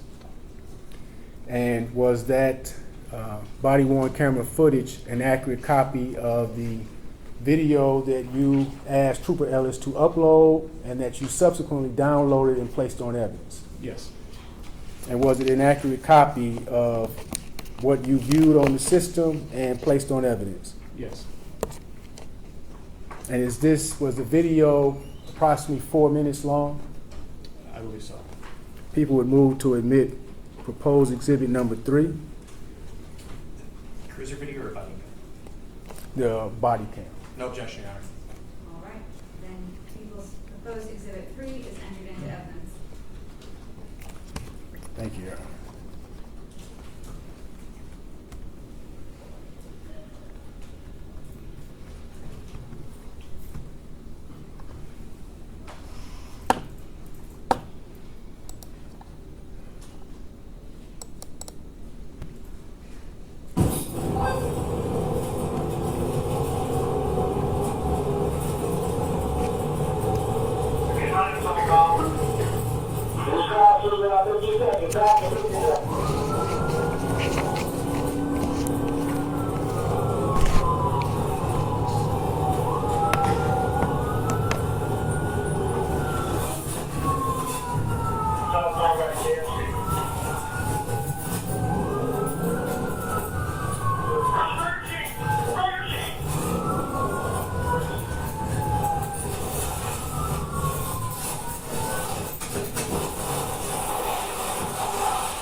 Yep.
Jesse.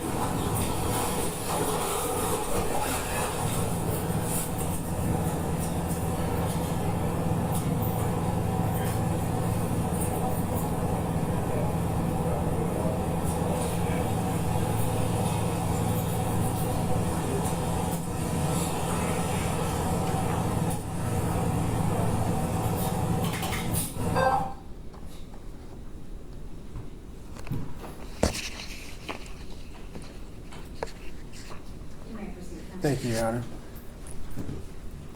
Sergeant, we talked about the videos that you uploaded or exported from Burger King and or the video, the body worn camera for Trooper Ellis. Did you, subsequent to April 17th, go back to that area to try to recoup or get additional evidence? Yes, I did. And what date approximately did you go back? I believe it was the 19th, 2 days later. And did you go back to Burger King? Yes, I did. And did you export more video from their DVR? Yes, I did. Did you talk to witnesses there at the Burger King and or surrounding businesses? Yes, I did. And were you attempting to talk to any and everyone who might have information regarding what happened out there that day? Yes. The individuals that you spoke with, did you record the conversations or just take written statements or some type of statement? Recorded conversation.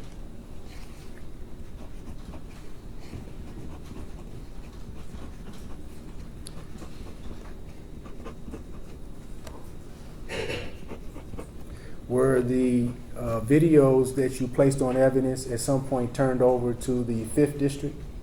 A working copy was provided.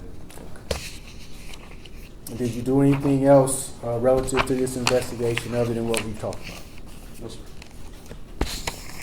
That's all I have, Your Honor. Thank you, counsel. Mr. Curtis. 1 second, Judge.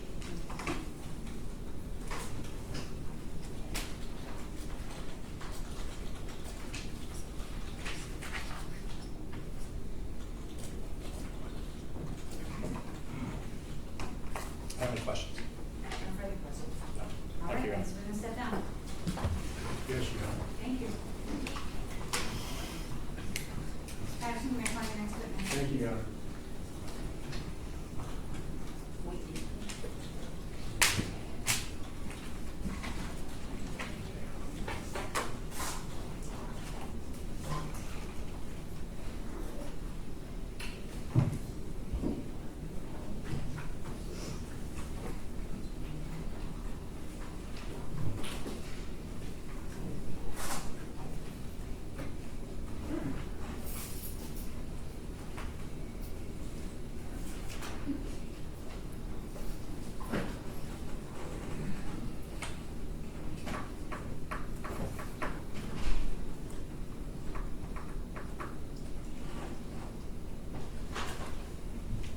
Good afternoon, sir. Afternoon. Have you come up here to the witness stand? I'm Judge Tubergen.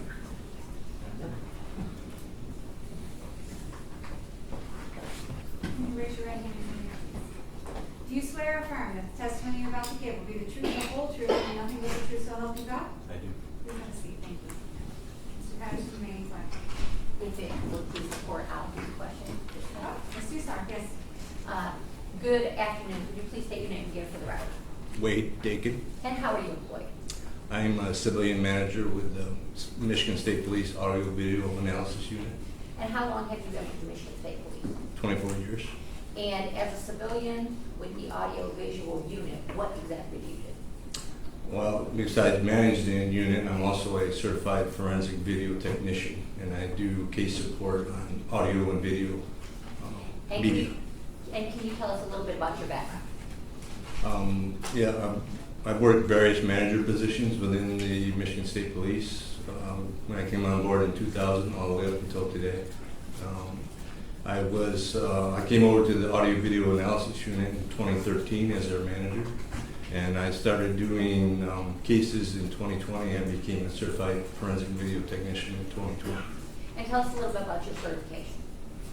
We go through extensive training through a professional organization called the Law Enforcement and Emergency Services Video Association, LEVA for short, that certify us, and once we have completed successfully a certain number of courses in audio-video training. And as part of working for MSP, do you have to do proficiency tests?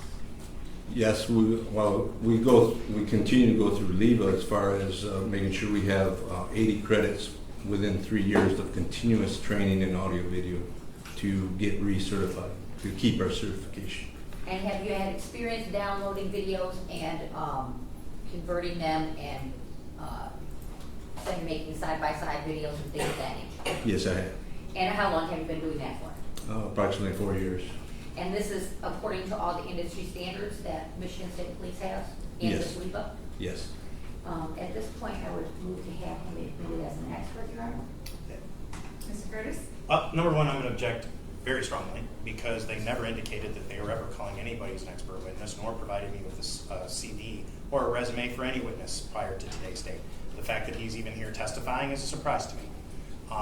So I would object to him being qualified as an expert, let alone being called as an expert, because they provided me absolutely no notice that he was always going to be called as an expert. And pursuant to the trial court rules, I should have been notified at least 14 days beforehand or given a report by him, which I do not have in regards to what his testimony is going to be, nor his qualifications or certifications to allow me to properly voir dire and or impeach him in regards to his testimony.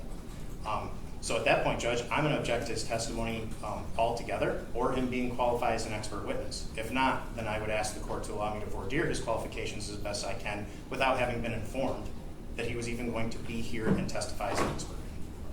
Ms. Tucson? We can continue as a lay witness with specialized knowledge. All right, I think Mr. Curtis has an ongoing objection to that. I do, Your Honor, it's bootstrapped. I mean, that's all they're doing is that I can't get it in one way, so I'll just say he'll testify as a lay witness and then we'll try to skirt it that way. I mean, it's undue and unfair surprise to call an expert witness and try to get him qualified without telling me that that's what was going to happen. I think this is a perfect opportunity for a recess, and I'll seek counsel in chambers. All right.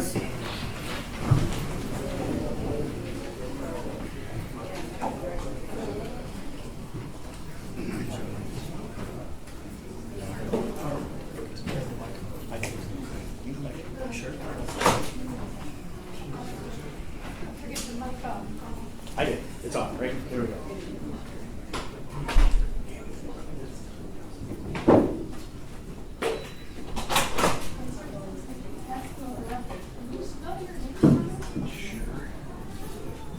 You may proceed. Thank you.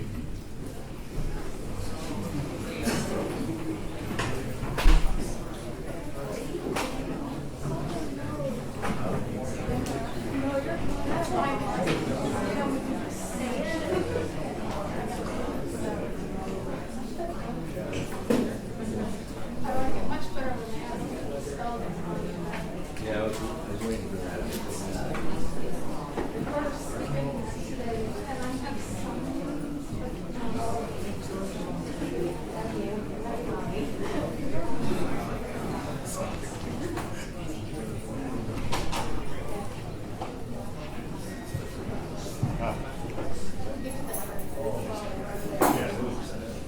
Yeah, I'll take a little bit.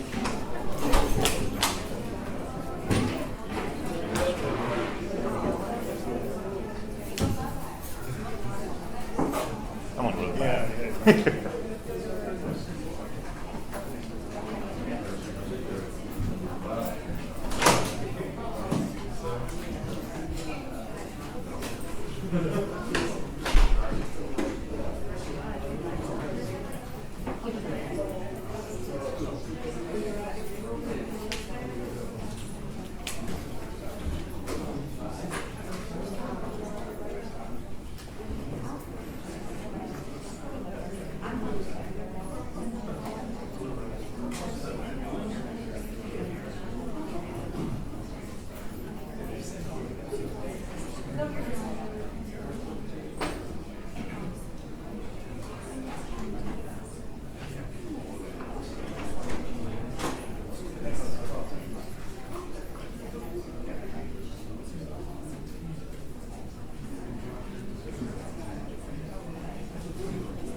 So now this is my retirement. Pay for my daughter's stuff. Yeah, pretty much the same thing. Yeah.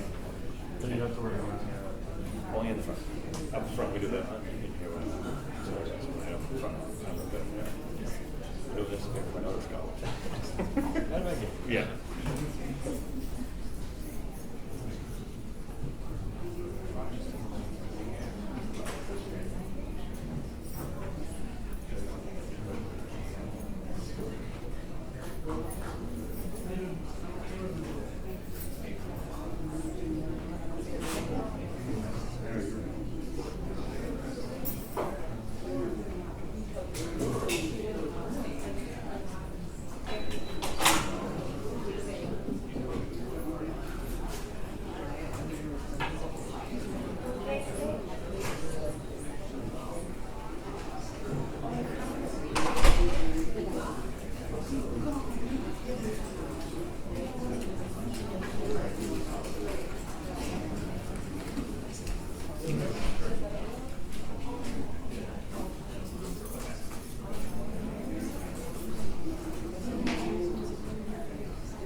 You can sit down and relax and talk. You don't got to stand anymore.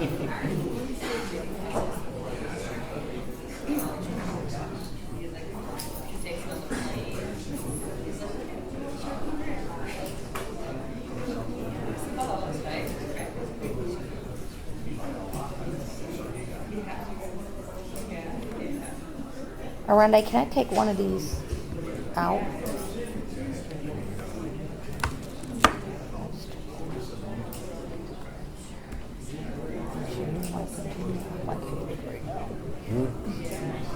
I'm hating this.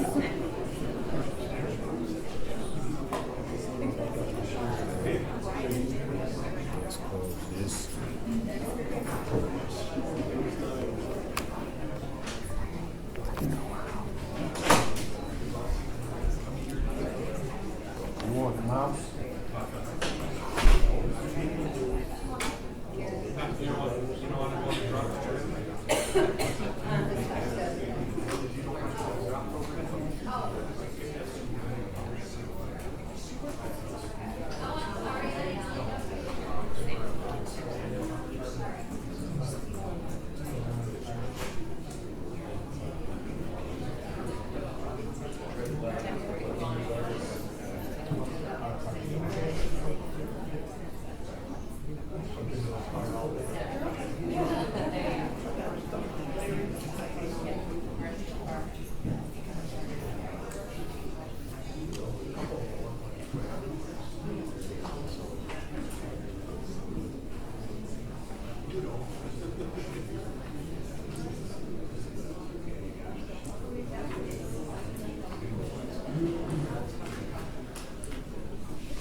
Already got one.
Yeah, I We're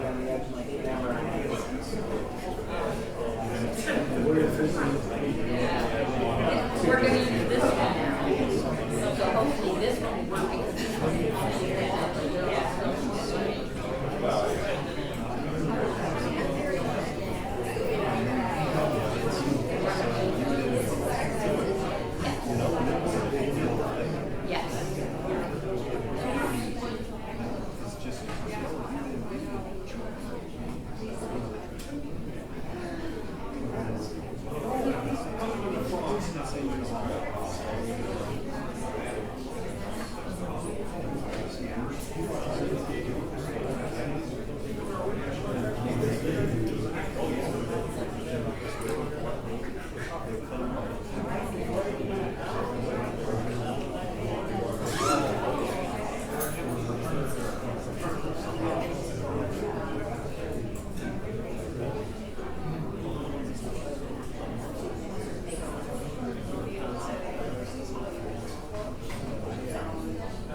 I was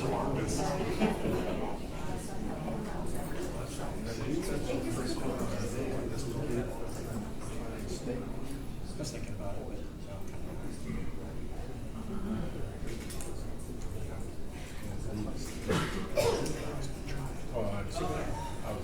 but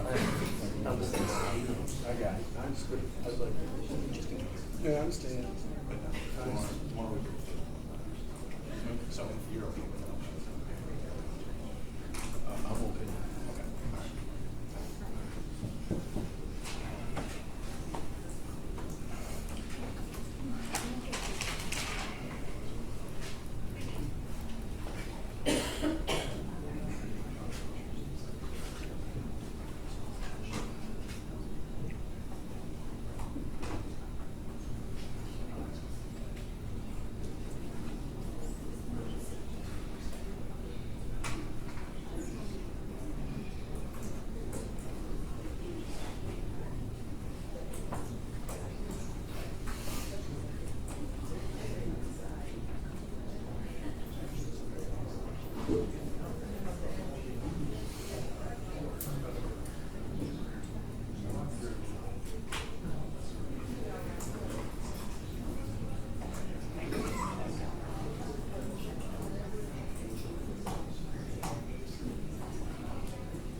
All right.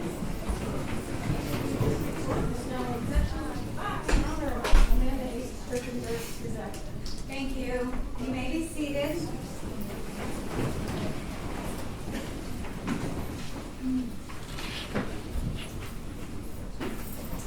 All right. We are back on the record in the matter of the people of the State of Michigan versus Brian Keely, case 24-60116FY. We took a brief recess to discuss the witness currently on the stand for the prosecution, and did have a conversation with counsel in chambers, and then allowed them to not only take a personal break on this recess, but also do have some additional conversation. Ms. Tussar, well, I guess let me say this. Mr. Curtis, are you renewing your objection to this time? I am, Your Honor. All right. Ms. Tussar? We've had an opportunity to speak and, again, show Mr. Kerr's video. He noticed something I didn't, so we would move on to a different witness. All right, and so we are not going to attempt to admit what was the people's exhibit number. Well, do I even have this marked? Which exhibit was it? What was the exhibit? Looks like, again, my mistake, it's not on the list, my mistake. Again, supporting the. Yeah. Again, it was an oversight, I apologize, it was nothing that was intentional, it's my mistake. I think we're fine. It was Mr., how do you say your last name? Egan, Your Honor. Mr. Dakin. So is Mr. Dakin excused then at this time? Yes, sir. All right, sir, you may step down. Thank you for your time this afternoon.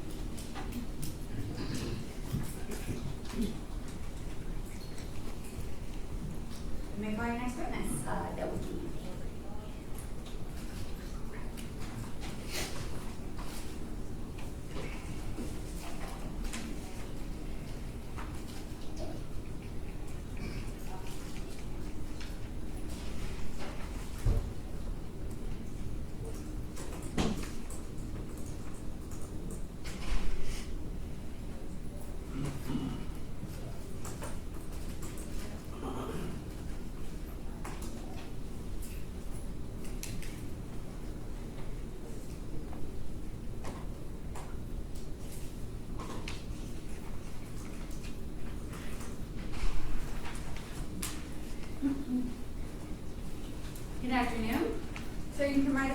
witness stand for me, please?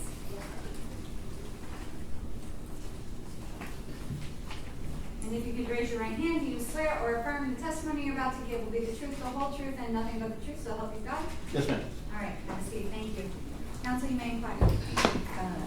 Yes, good afternoon. Please state your name for the record. Specialist Sergeant Alan Avery, A-L-L-A-N-A-V-E-R-Y. And how are you employed? With the Michigan State Police, currently assigned to the traffic crash reconstruction unit. And how long have you been with Egan? I've been with that unit since January of 2005. And Your Honor, I do believe there's a stipulation from Mr. Kurz that he is an expert in the field of accident reconstruction and data recording analysis. Did I get that right? In regards for preliminary examination, Your Honor, I will stipulate that Mr. Avery is an expert in the field. I know Mr. Avery very well and know his qualifications and know that he will give expert testimony on what he's presenting today. All right, and then we will qualify Mr. Avery as an expert at this time. Thank you. And Sergeant Avery, first of all, can you tell me a little bit about how you came to be at this scene? I was contacted around noonish, I believe, on the 17th of April by Detective Lieutenant and asked to come to the scene. Kind of gave me a synopsis of what had happened. At that point, the subject they were trying to apprehend was still alive at that point. I got in the truck and kind of drove to the scene, and by the time I got there, he was gone on his way to the hospital, and I learned later he had died at the hospital. Do you know about what time you got to the scene versus and what time you got to the scene? I don't live too far away from there, so it was probably within an hour, I would imagine. All right. And then once you get to the scene, what if anything happens? So, well, on the way to the scene, I drove through a rainstorm that was raining sideways. But when I got there, it had stopped raining, and I kind of looked at the scene. I noticed that there wasn't a lot of debris on the ground. There wasn't a lot of tire marks or skid marks that were evident. There wasn't a lot of marks on the building or on the curb or anything like that I could see. And it's fair to say, at the time this occurred, you were not on scene. When it occurred, I was not on scene. All right, so you don't know if it had been raining before, during, after, anything like that? At that point, I did not. That's okay. correct. And then once you get there, what's the first thing that you do? So when I get there, I just kind of survey the scene and kind of just take a look at what it looks like. After I did that, I made contact with Detective Sergeant Fuller, who briefed me on what was going on and how everybody ended up where we ended up. And what are some of the things that you looked at? Did you look at this Palisade, this Hyundai Palisade? I did. That's one of the things I looked at. All right. And what, if anything, did you observe about the vehicle? I noticed it didn't have a lot of damage. I noticed that it had some scuff marks on the right side tires, the passenger side tires, but I noticed that the front corner was had a little bit of damage, but not to the point where broken pieces were laying on the ground or anything like that. So. And was the vehicle still on scene when you went there? It was. And did you find out if it was still in the same position or had been moved? Did you get any information about that? Well, originally I thought that was the final rest location, but as I was there for a little bit, I found out that it had been moved backwards to gain access and first aid to the subject. All right. And that's nothing unusual when something like this happens, fair to say? Oh, no. Yeah, that's very customary, and I would expect that to happen. Okay. And what, if anything, did you observe about the scene itself? There was some puddling on the asphalt in the area. It didn't look like it was oversaturated or anything like that. It had stopped raining, but it was still a little bit of sprinkling going on. The scene was your standard drive-through area of a fast food restaurant, so nothing surprising there. There was a parking lot adjacent to it, and then kind of a strip mall next to that as well. So it was just your standard fast food area. And was the injured party still on scene when you arrived? No, he was gone. All right. And then what did you do in relationship to the vehicle itself? So, well, we couldn't find the keys for starters. Okay. So, so there wasn't a whole lot that I could do internally with it. It was also locked, so I couldn't get inside of it to do any of the things there. So it was decided that we would, well, I guess that we were also trying to decide who owned the vehicle. So while it took a little bit of time to that, we just decided to tow it from the scene, and we're able to get search warrants if needed, or at least figure out who owned it, if it's the state of Michigan that owned it, or the federal government, whoever owned it. So it gave us some time to figure that out as well. Did you eventually find out who did own the vehicle? We did, yes. And who was it? So it's actually the state of Michigan owns it, but it was purchased by the federal government and then given to the state. Okay. And again, you work for the state. Correct. All right. And then what do you do in relationship to the car? And I'm specifically going to ask about the black box, or the EDR, commonly called. Okay, so it was towed from the scene, and it was towed to 6th District headquarters. So it was put in the evidence bay. The Grand Rapids lab was going to process it as well, to avoid contaminating it with anything that I would do with the vehicle. The Grand Rapids lab said that they would call me when they were finished. So they called me on the 19th, I believe, and I went down to download the event data recorder in this vehicle. So Detective Sergeant Fuller had gotten a search warrant for it, just to cover himself and our bases, and so I went and served it on the 19th. And what is an event data recorder? The event data recorder is actually a module inside the vehicle that registers acceleration, whether it's positive or negative, and its ultimate job is to deploy the airbags, make a decision if the airbags are on or off. But it records a lot of information that's helpful to people in my field to be able to go back and kind of diagnose it. Especially the pre-crash data is very helpful.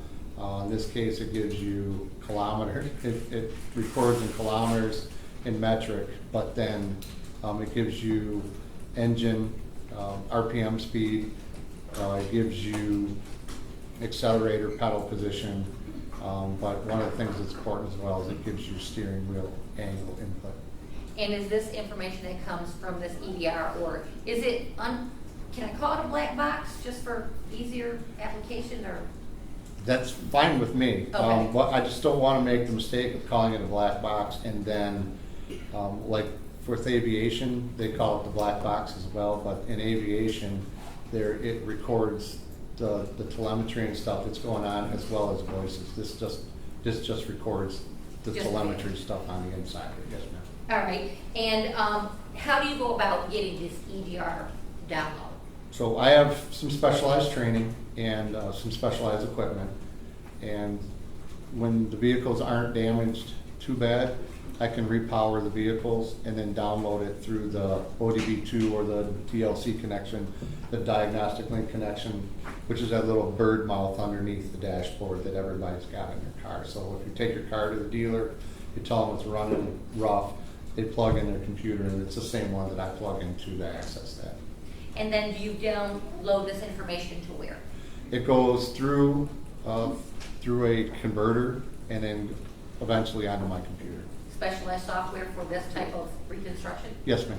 And were you able to get some information off? I was. And again, what type of information did you get? I've got the whole event data recorder report from the vehicle, up to and including the pre-crash data, like I said, with the timestamps on it, the vehicle speed, accelerator pedal position, brake application, ABS involvement. I said brake pressure already, and then steering wheel angle as well. So if I'm understanding you correctly, there was an event that was captured that allowed you to download this information? That's correct. In this case, there's two types of events. There's a non-deployment event and a deployment event. A non-deployment event, obviously, is just what it says. It doesn't deploy the airbags or the seatbelt retentions or anything, but it's enough deceleration that actually wakes the module up to say, hey, there's something going on here. Do I need to start firing all the safety stuff that I have available? In this case, it woke up said, no, we're okay, and then went back to sleep. And how much information was able to be captured by this non-deployment event download? It captures 5 seconds of data, of the pre-crash data, in half-second increments. And again, you indicated that it comes down, it's downloaded in kilometers, is that correct? That's correct. And you've seen the pre-marked exhibits this morning? I have. All right. And they fairly and accurately describe what's in your report? Yes, ma'am. And you did author report in this case? I did, yes, ma'am. All right. If I may, do you need to see these again? Yes, I would like to look at it. May I approach, Your Honor? You may.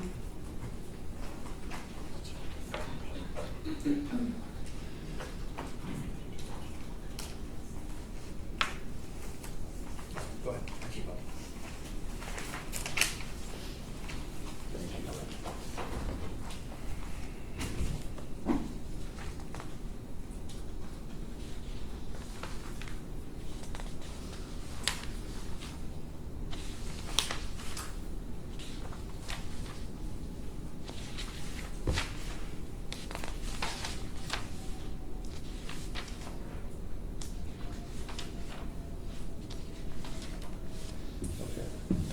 And are those fairly and accurately the same things that are in your report? Yes, they are. Move for the omissions of exhibits 4, 5, 6, 7, 8, 9, 10, 11, 12, 13, and 15, Your Honor? Any objection, Mr. Curtis?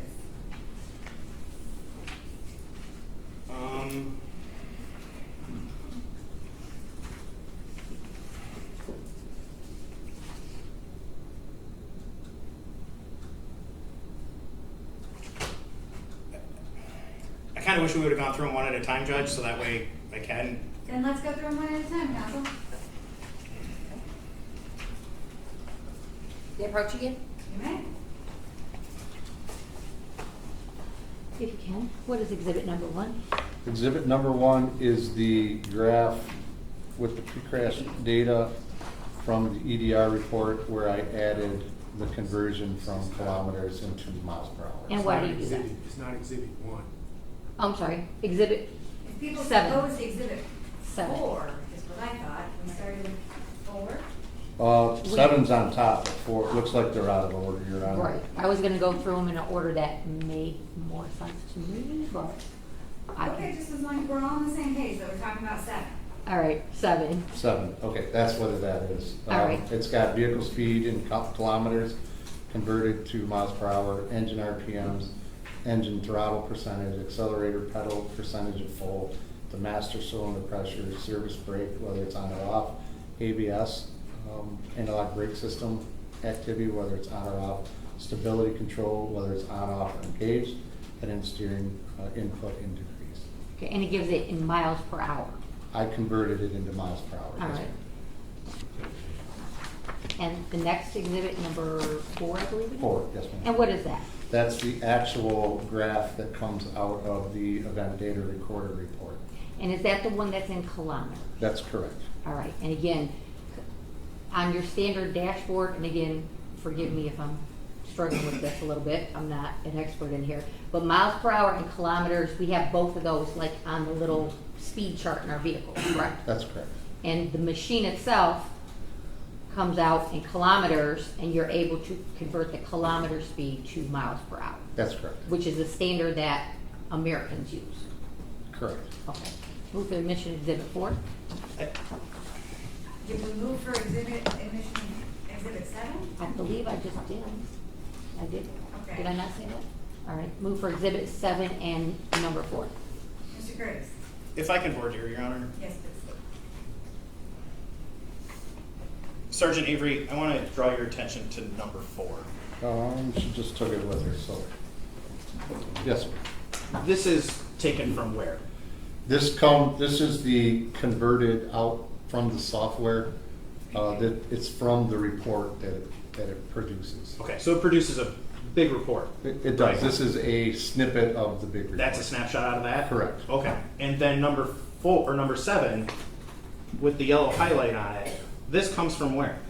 This is all of this data, and then I convert the kilometers into miles per hour. Okay, so you created number 4 yourself. It wasn't a download from the car. I created this column inside of this report, but Which is every. number 7. Which is number Correct, 7. correct. This yellow highlighted column is the one I created. That's the conversion from kilometers to miles per hour. Okay, all right. Thank you. Sure. Thank you. No objection. Mr. Curtis, then, all right, no objection to people's exhibits 7 and 4 being admitted into evidence at this time. They will be admitted. Thank you. And the next exhibit there is number 8. What is that photograph of? That is a screenshot of the 2021 Hyundai Palisade with the first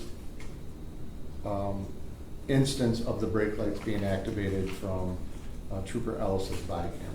And why is that photograph important as part of your report? It shows the brake lights are on, as well as the vehicle in relationship to the area of impact, as well as the pedestrian here. And does that exhibit number 8 also reflect on exhibits 4 and exhibit 7? It's related directly to them, but it's not shown in that report. Okay. And the next, move for the submission of exhibit number 8. No objection. Exhibit 8, people's proposed exhibit 8 will be admitted. Thank you. And exhibit number 9, what is that we're looking at? It's another screenshot from the body cam of Trooper Ellis's. It's frame number 1308. It shows the actual impact between the Hyundai as well as the pedestrian, as well as their location. And was that recorded on charts 4 and 7? It's not recorded on it, but it's related to it. Related to it. Move for the admission of exhibit 9. No objection. People's exhibit number 9. Exhibit number 10, what are we looking at? That is another screenshot from Trooper Ellis's body cam. It shows the initial impact with the curb by the right front tire, frame number 1313. So it shows the curb of the vehicle, or the curb of the parking lot, as well as the right front tire striking the curb. It shows the pedestrian is kind of over the front fender of the vehicle, and the brake lights are still illuminated. And is that exhibit number 10 important to exhibits 4 and 7? It's all directly related, yes ma'am. Thank you. Move for the admission of exhibit number 10. No objection. People's proposed exhibit number 10 will be admitted. And exhibit number 5, what are we looking at there? That's another screenshot from Trooper Ellis's body cam. It shows the initial impact of the curb by the right rear tire. It's frame number 1327. It shows the brake lights are still illuminated. Like I said, the right rear tire is impacting with the curb. It shows the pedestrian pin between the wall of the Burger King and the right front corner area of the vehicle. And was that relevant to your investigation? Yes, ma'am. Move for the admission of exhibit number 5. No objection. People's proposed exhibit number 5 will enter into evidence.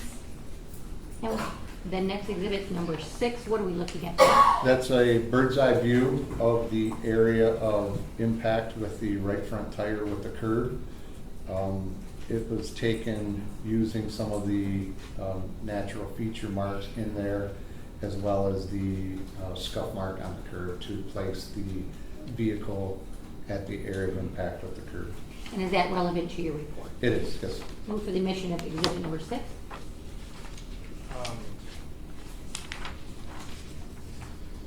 If I can board here for a second. Mr. Curtis, you may. And I'm actually, if I can, for efficiency, I imagine that you're also going to do number 11, 12, right? Okay. Why don't you, if we can, Judge, can I have her ask about the other 4, and I can do the same question for all of them?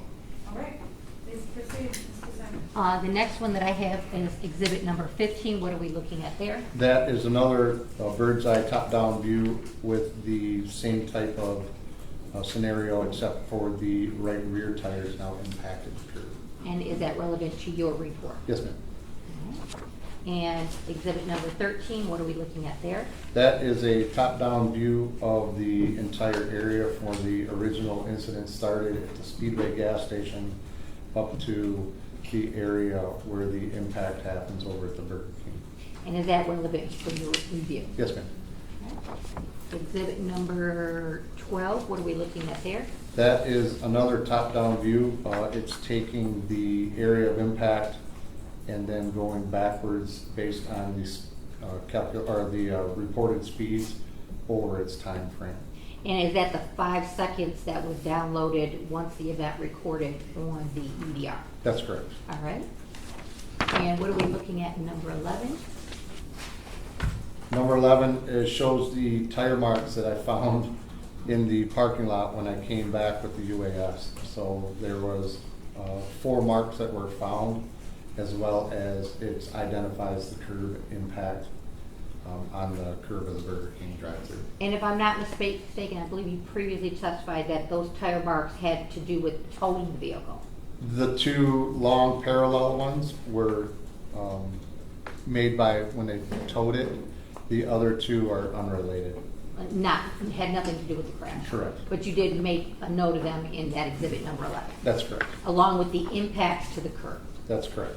All right. Those would be all of them. I would move for the admission after voir dire. Yes, Mr. Curtis. May I approach, Your Honor? Okay. Thank you. Sergeant Avery, I want to show you number 6, people proposed exhibit number 6. Sure.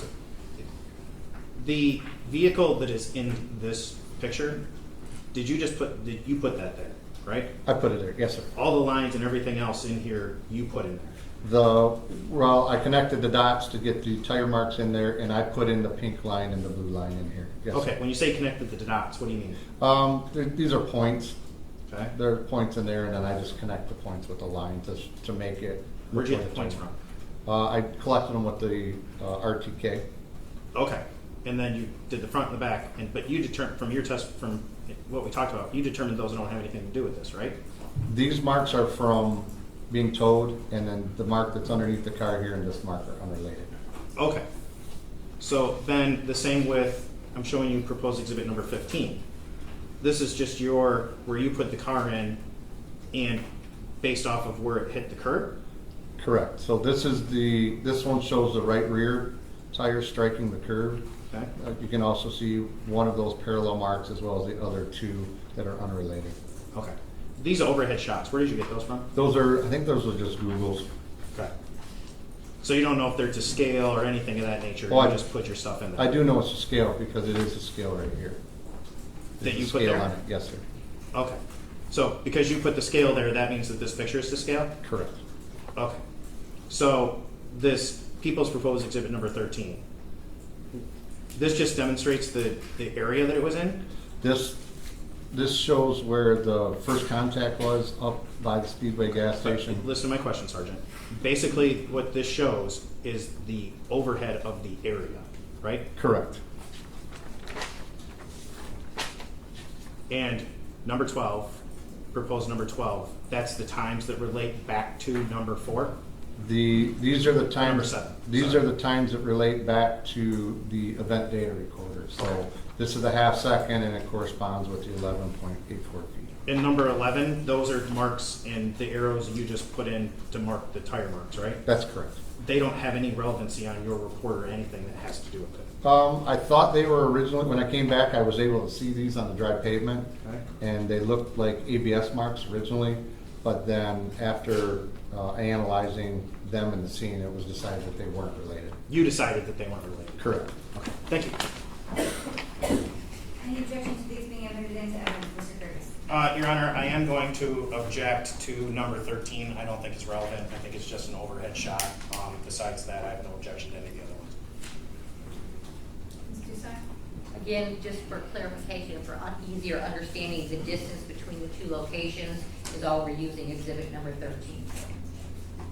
I believe that there is relevance there, Mr. Curtis. I'm going to allow all of these to be entered into evidence. Thank you. Thank you. Now, if we could, we're probably going to do the same thing to make it a little bit easier for everyone to understand. Showing you what's been admitted, exhibit number 7. Do you have these on your PC? Is that what you're trying to do? I do. Okay, you can use your PC, or we also have a document camera if you want to set it right on the lectern, however you want to handle it, but then everyone can be looking at the same thing at the same time. On the PC, since I have it up, if that's all right. Okay. And are you using that at the plaintiff's table? Or? Yes, Your Honor. Did I do that right? I'm sorry, I'm not overly familiar with your technology, I apologize. That's fine. Is that what you intend to have on the screen right now? Yes. Then there you go. So looking at exhibit number 7, what are we looking at here? That is the graph from the pre-crash data that I created, adding the vehicle speed miles per hour. All right, and the vehicle speed mile per hour is in yellow. Correct. All right, and can you go through and explain what these speeds mean in reference to braking and acceleration and speed for us? What happens when it captures the event, or when there's an event and it wakes up the module, it goes back in time and records the 5 seconds of data previous to that. So that's what it does here. So at the 0 point or around there someplace is where the event occurs, and then it has recorded the 5 seconds prior to that. What time did an event record using exhibit number 7? At 00 is the time of algorithm enable. So that's about the time of the module waking up and all of the algorithms running and all of this data being recorded. Would that mean the vehicle came to a standstill at that point, or just at a point of impact of some sort? No, that's the deceleration that I talked about sooner. At this point, it's moving about 8 miles an hour at that 0.0 data point. And again, that would be this very last line. That's correct.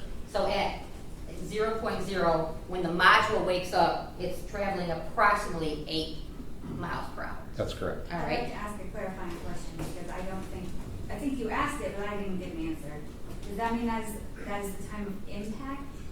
It's about the time of impact. It takes a little bit of time for everything to run. So it says 00. It's pretty close to that 00, but may not be exactly at 00. When you say may not be exactly, are we talking half a second or like fractions of that? We're talking about fractions of seconds.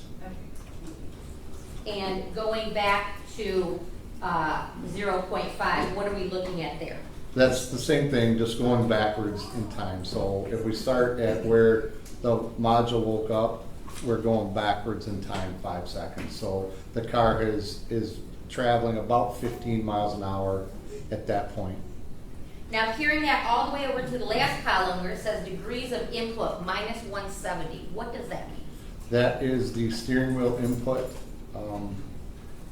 by the driver, how far the wheel has been turned. So on that line, minus 170, negative is to the right and positive is to the left, so clockwise and counterclockwise.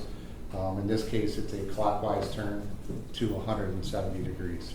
So if I'm driving straight ahead and I'm the driver, that would be me turning the steering wheel to the right. That's correct. Okay, and at 170 degrees. Correct. All right. And Well, it's up to 170 degrees. It's not 170 degrees from the last data point. It's registering at 170 degrees. all right. And then the last impact is at minus 40. That would still be moving it to the right, but not as far as 170 degrees. That's actually a turn to the left To the left. because it goes from 170 to, well, from minus 170 to minus 40. So it's a 130 degree turn to the right Okay. or to the left. And 1.0 seconds. How fast is the vehicle traveling at that point? Approximately 22 miles an hour, And what is the steering degree at that point? minus 55 degrees. And is that to the right? Correct. So we're going to the right, and then minus 170 is more to the right. Correct. And then it comes back to that 40 mark, That's to the correct. left. All right. Going to 1.5, the time. How fast is the vehicle going at that point? At minus 1.5 seconds is approximately 26 miles per hour. And what is the amount of steering at that? Minus 50 degrees, so 50 degrees to the right. All right. So a little bit right, and then we have way right, and then back to the left. That's correct. All right. Going back to 2.0, what are we looking at there? About 26 miles per hour. And how far is the steering at that point? At minus 2.0 is minus 70 degrees. All right. So that's a lot to the right. Did I understand that right? About a quarter turn to the right. 90 degrees would be about a quarter turn, so it's less than that. Okay, so less than that, and then we have 55 going right before that. So it's angling toward the right, if I'm understanding. It's at minus 70 degrees, it's turning to the right. At minus 50 degrees, it's turned 15 degrees back to the left. At minus 55 degrees, it's turned 5 degrees to the right. At minus 170, it's turned 115 degrees to the right. And then at minus 40, it's turned 30 degrees to the left, or 130 degrees to the So left. if I'm understanding you right, you're going, turning, hard turn, and then back to the left. That's correct. Gotcha. All right.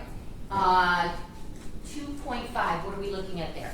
About 26 miles an hour again. All right, now I noticed in the columns there's some service brakes and ABS brakes. Please explain that for us. The service brake is just, are the brakes on or not? Have you made that electronic connection between the brakes that makes the brake lights turn on? The ABS is the anti-lock brake system. That's actually the system where it locks and unlocks the brakes electronically to help you maintain steering for the vehicle. So if I'm understanding you right, if the service brake is on, it's your foot on the brake. Correct. Well, something is on the brake, yes. Whether it's Something's your on the foot. brake, and the Correct. pedals are on the floor. Well, not necessarily. Well, the pedals are off the floor, but underneath your feet. Yes. All right, and in this particular vehicle, just a standard brake and a gas pedal in Correct. this vehicle. All right, and then ABS brakes, what does that mean? ABS, if the vehicle starts to slide or even backed up a step, if the brakes are locked or it senses that they are going to lock, then it electronically unlocks them, allows them to spool back up and start rolling again so the driver can maintain directional control of the vehicle. And when it comes to AB brakes, what does that mean in relationship to steering when that's on? It allows the driver to maintain control of the vehicle.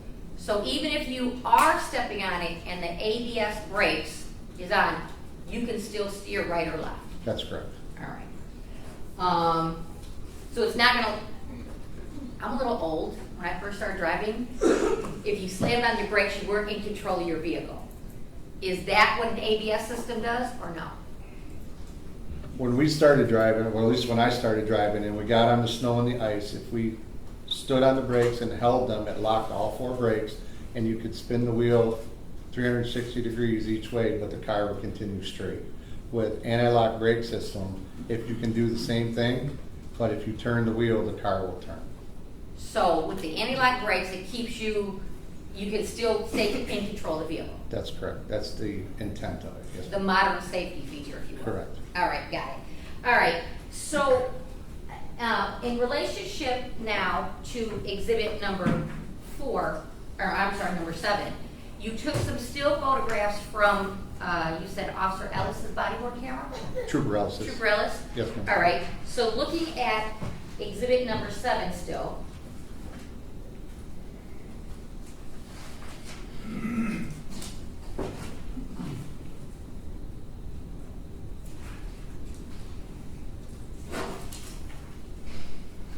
And looking at exhibit number 8, which is time frame 1281, what are we looking at in 1281, if you can see that? 1281 shows the relationship between the vehicle, the pedestrian, as well as the brake lights being illuminated. That's the first frame in that body cam that you can see the brake lights activated. And looking at exhibit number 7, what time frame approximately would this be at? Approximately 1.5 seconds. So at 1.5 seconds, the vehicle is going 26 miles an hour, is that correct? That's correct. And we have braking coming on, Correct. ABS is off, Correct. and going about 50 degrees to the right. Correct. The steering wheel's turned about 50 degrees to the right. That's correct. And again, looking at exhibit number 8, time frame 1281, that's to the right would be going toward the building. Correct. All right. Looking at exhibit number 9 with time frame 1308, what are we looking at here? That shows the impact with the pedestrian. And looking at exhibit number 7, how fast is the vehicle moving at that point of impact? According to the chart, it's in the area of about 15 miles per hour. Okay. And the brakes are, the service brake is on? Correct. The ABS is on? Is activated, yes ma'am. And the degree is 170? That's correct. And that's turned all the way over to the right? That's turned almost a full turn, half of a turn to the right, yes ma'am. Again, so again, in exhibit 1308, that would be the vehicle and the impact with Mr. Sterling. That's correct. Looking at frame 1313, exhibit number 10, what are we looking at here? This shows the relationship of the right front tire with impact to the curb. So this is where I believe the module is actually woken up and where all of the time starts moving backwards from there. Okay, and is Mr. Sterling also depicted in that? He is, he's partially wrapped around the right front corner area of the Hyundai. And looking at your exhibit number 7, how fast is the vehicle going at that time? About 8 miles per hour. All right, so that's down here at the bottom. Correct. All right. Looking at exhibit number 5, what are we looking at here? That shows the relationship of the right rear tire of the Hyundai striking the curb. And do we see Mr. Sterling in that photograph? Yes, he's pinched between the wall of the Burger King and the right front corner area of the Hyundai. And on your chart number 7, how fast is he going at that point? I don't know because I'm not sure that that's where the module woke up. So if it woke up with the right front tire, then it's about 8 miles per hour. If you use the same amount of deceleration as the prior half second, so about 7 miles per hour, he'd be 1 or 2 miles per hour, Okay. roughly. And you indicated the point of impact, you weren't sure if it was the right front or the right rear. No, the point of impact, I'm sure the point where the module wakes up, I'm not sure. Okay. And again, looking at exhibit number 6, what are we looking at here? That shows the right front tire impact as well as the rough position of the Hyundai in relationship to the curb and the area of impact with the curb. And would that be important as to why you picked the frame that you did from Trooper Ellis's video? It would, yes ma'am. And maybe I have to approach. May I approach, Your Honor? Showing you 10, 5, and 8, what would be the photograph of interest in relationship to that point? To that one would be this one, would be number 10. Okay.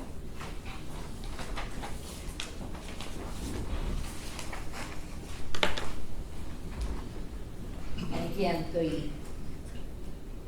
right front tire and exhibit number 10. Is that correct? That's correct. All right. And then showing you exhibit number 15 and the photographs from Trooper Ellis. What would be the significance of Trooper Ellis's versus the right rear tire impact?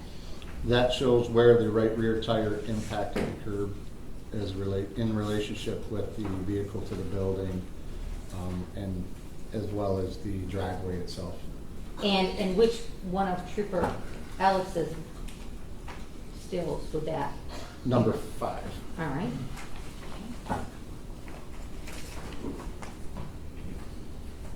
And again, showing you exhibit 15, which is the right rear tire coming in contact with the curb, and Trooper Ellis's still video exhibit number 5. And is Mr. Sterling in that photograph? He is.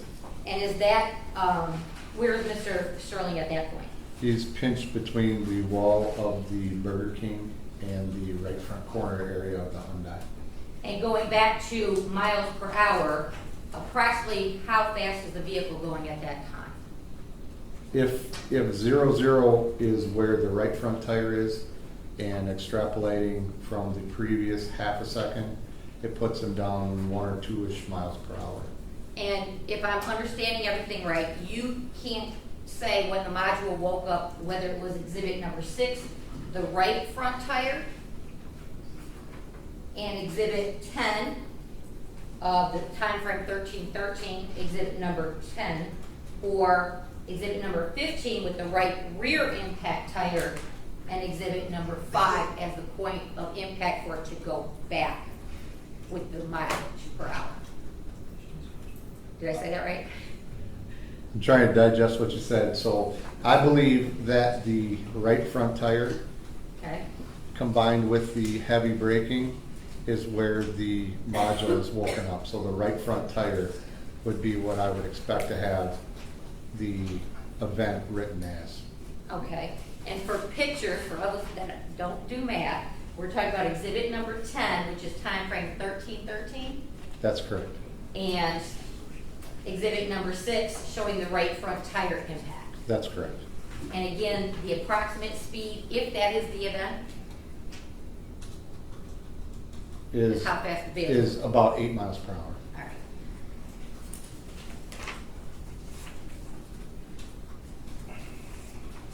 And exhibit number 12, what are we looking at here? This takes those speeds in time, so it's a time distance type of a analyzation. It takes in the yellow on the right is the amount of time, and the I guess inside the arrows is the distance that it traveled over that time. Okay. So how far from impact it is. So in exhibit number 7, with the 170-degree turn and the one right above it at 1.0 seconds, or 55, where are we on this chart as far as the distances? Well, on the right, we are at -1/2 second and -1 second. Okay. And then on the left in the arrows, we're 11.84 feet and 34.62 feet. So that's a very hard turn, 170-degree angles, feet-wise as well. I'm not sure about that. It's a significant input, steering input, All right. but 35 feet is a pretty good distance. All right. So if I'm looking at all these feet, this is going toward the point of impact then, the distance, and how long it took based on the speed in half seconds, seconds, 1.5, 2 point, up to 5. That's the one on the left is the distance from impact in relationship to the one on the right.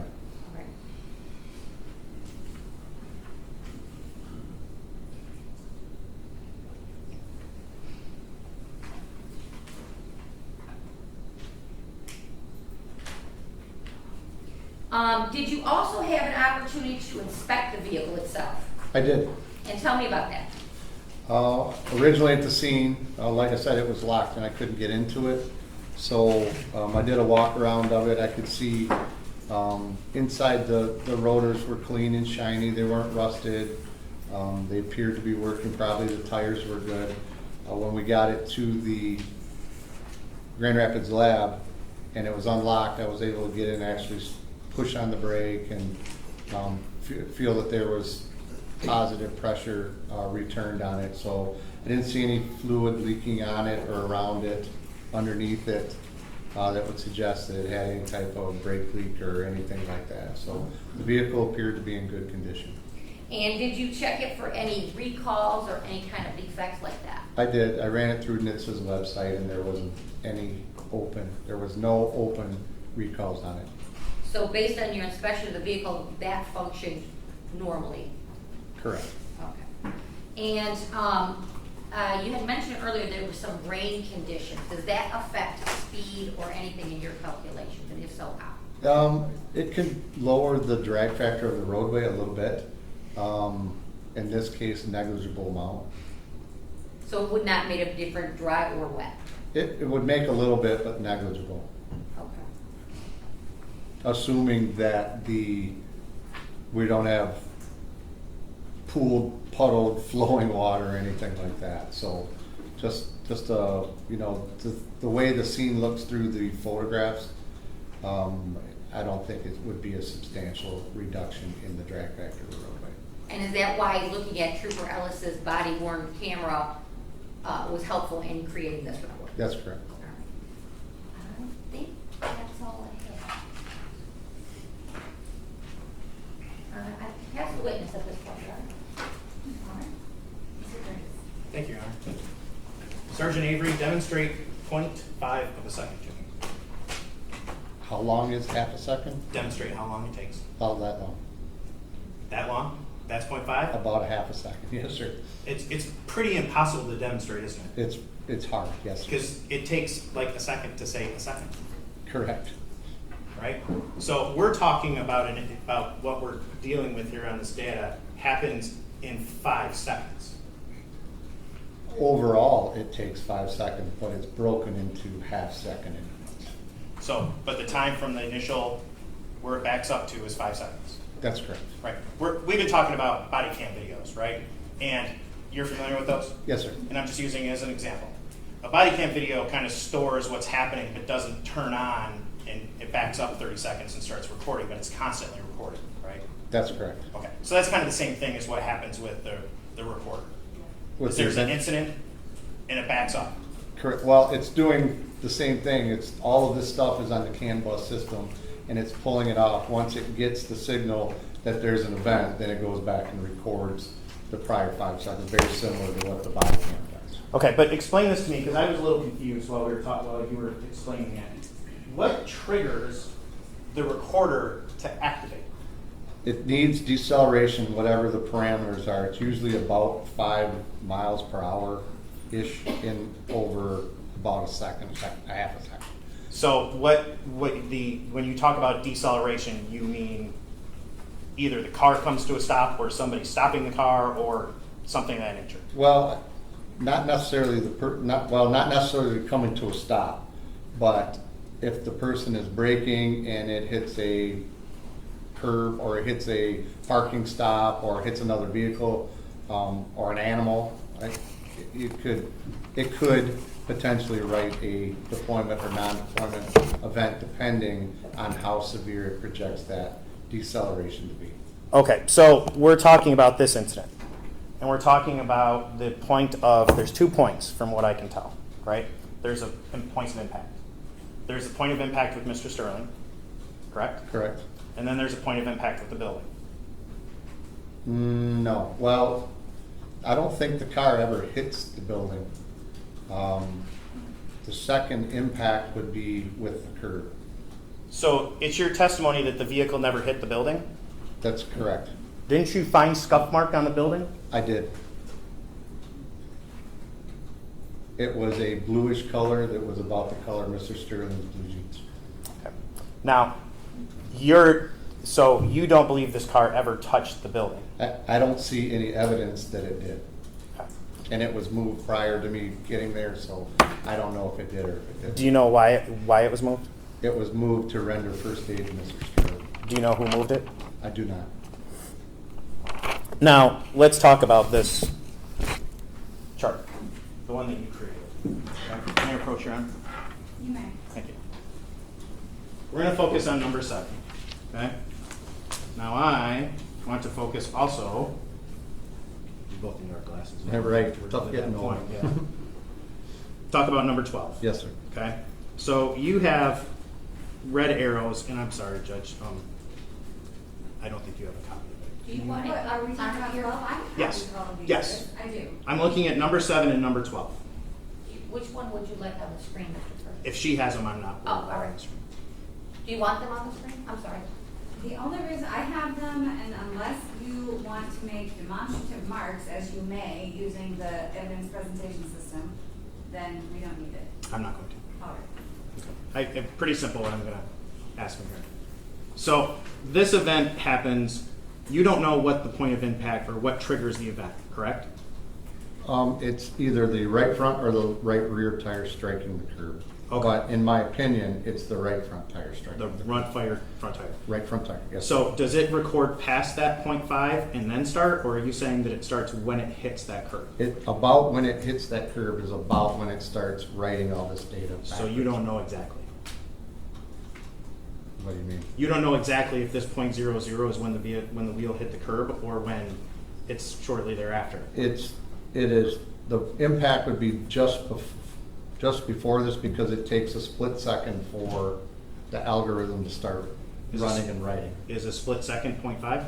No, it's actually way less than that. Okay, so what I want to focus on is, so we have this 0.0, and the prosecutor wanted to talk about when the ABS is kicked on, when the service brake kicked on, but we completely missed the master cylinder pressure. What is the master cylinder pressure? Master cylinder pressure is the pressure of the fluid as it's applied by the operator into the braking system. Okay, so in my term, I put my foot on the brake and it starts putting fluid into the master cylinder? It increases the pressure within the braking system. Okay, and the harder I push on the brake? The higher the number, yes, sir. Okay, so on this chart on number 7, when we look back here at, right, make sure I got my lines right, back here at 1.5, right? Here, right? Yep. Okay. Yes, sir. Where we start seeing what? We start to see an increase in the pressure. So Okay. we're at like 8.4 bar, which is not very much. But we have the service brake on, Correct? which would indicate that there's a foot on the brake, Correct? correct? And we have steering at negative 50. Did I follow that right? Correct. Yep, okay. So now I want to move to number 12. At 1.5, where is his vehicle located according to you? About right here. Which is where? So you explain to the court so they understand. It's within the driveway on the northern part of the Burger King. I guess that'd be the exit. Okay. Entrance, exit, whatever. To the north. It's an Correct. opening into the Burger King parking lot. Well, it's an opening into whatever the service road is from the drive-through of the Burger King. That is the drive there. That is like a little driveway, right? That's correct. At 1.5, he starts applying the brakes and he has his foot on the brake pedal. That's correct. What is the engine rev at? The engine throttle. The throttle is at 0 and the accelerator is also at 0. So he's got no foot on the gas, no foot. His foot's on the brake, That's correct. and he's entering into the Burger King parking lot. That's correct. Correct. What's the next one down? At negative 1. Negative 1 seconds. The engine throttle is at 0% and the accelerator pedal is also 0%. And what's happening with the master cylinder pressure? It's increased to 90.5 bar. So we're on the brake pedal harder, Getting harder, yes, sir. getting harder, right? Yes, sir. So we're still into the burger, and where are we at that point? I'll call it halfway between the last point and the next point. Okay, so he's still on the brakes. Correct. Okay, so now we go down to 0.5, and we have engine throttle of 0% and accelerator at 0%. master cylinder pressure, 113.3 and the service brake, is on, and the ABS. is also activated. What does that tell you? That he's pushing on the brake harder and he's overcoming the friction of the roadway. Okay, now let's talk about this negative 170. Okay? You have to explain it to me because I don't, it takes me a while because there's counterclockwise and clockwise. Correct. Right? So if it's at negative, if we're facing this way and it's at negative 170, how far down do I have the wheel? Well, it's turned 170 degrees from 0. So To top the being right. 0. The top, well, if you had your hands this way and this was 0, it's about a half a turn of the wheel to the right. For Okay. the record, I think he did 10 and 2 and then turned his hands right. Well, almost over. Correct. Right. So there's my point. They're almost over. Right? Correct. So that is a really sharp turn. That's correct. Would that happen if you hit a curb?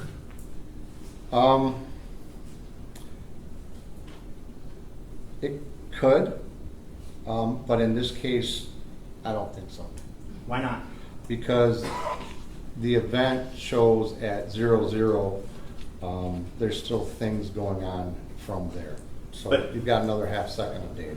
But Sergeant Avery, you said you don't know exactly what happened. I don't know exactly which tire made it, but I'm leaning towards the right front tire causing the event. Okay, but that's what you are leaning towards. That's my opinion. Yes, It's sir. your opinion, it's your guess. No, that's my opinion. Okay. But we have, going into the parking lot, right?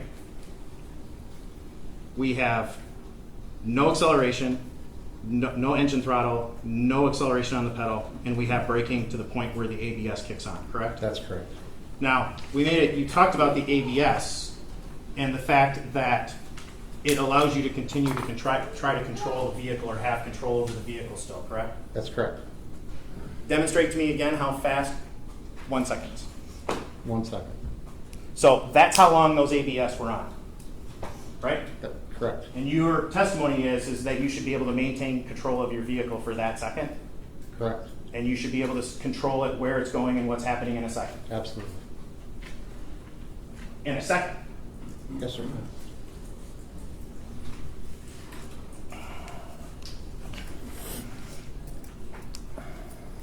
Now, you did know in the video, the screenshot you pulled, number 10. I'm showing you people's exhibit number 10. The significance of this one was because it demonstrates that his brake lights are on, correct? That's correct. And it also demonstrates what? The right front tire is making contact with the curb. And at what second does that happen at?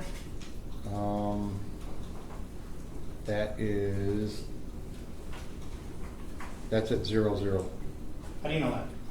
Because if that's where it woke up, that is where the algorithm starts running, and that's where the vehicle position as well as Mr. Sterling would be. Did you note that in your report? That this screenshot is at that point? Yes, that's where all the measurements are taken from. Okay.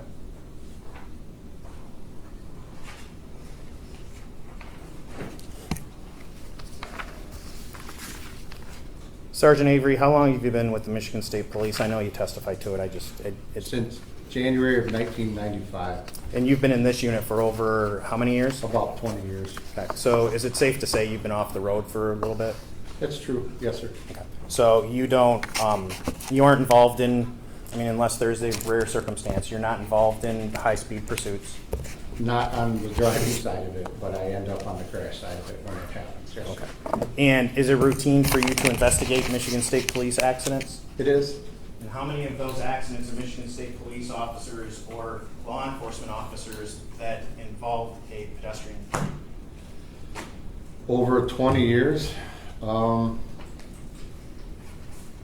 know, maybe 5, 6, maybe 10 at the most if you include bicycles. Okay. And accidents happen, correct? Crashes happen, yes, sir. That's the new phrase. Correct. Crashes. Correct. If a vehicle, let's back up and talk about the weather. I know you noted that you live in the area and that you, when you were responding, you drove through a heavy rainstorm, correct? Yes, sir. Did you, were you working that day? I was. Okay, but you were at your house? I was, yes, sir. How far away from it, I know you talked, but let's talk about the crow flies. How far away from the scene actually are you? I think it was about 11 or 15 miles for me to get here today, so it's, I would say 10 to 15 miles. Okay. Did you know that it had rained earlier that day? I did. Did you watch any video of the rain? I did not. Did you know that there is video of the rain? I do. But you chose not to review it? I just found out this morning. Wouldn't that be important to know? No, not necessarily, because I can see in the body cams what the weather looks like as well as the road conditions look like at the time of the crash. So what it was doing prior to that and what it did after, I know what it did after that. But I've got a pretty good handle on what was going on when the crash happened. But you didn't look into the weather conditions before? Oh, 100% I did. Yeah, I looked at it on the body cams, yes. Okay. But did you do anything else besides look at it on the body cams? No. Did you look at any still photos that were taken at the time of the scene as it was going on? Well, outside of the body cams, no. Okay. Or I guess I looked at the video from inside the restaurant as well.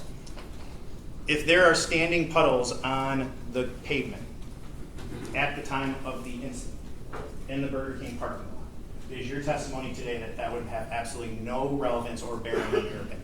No. What my testimony was, it would have minimal bearing on the drag factors of the roadway. Describe that for somebody who doesn't know what minimal and drag factors are.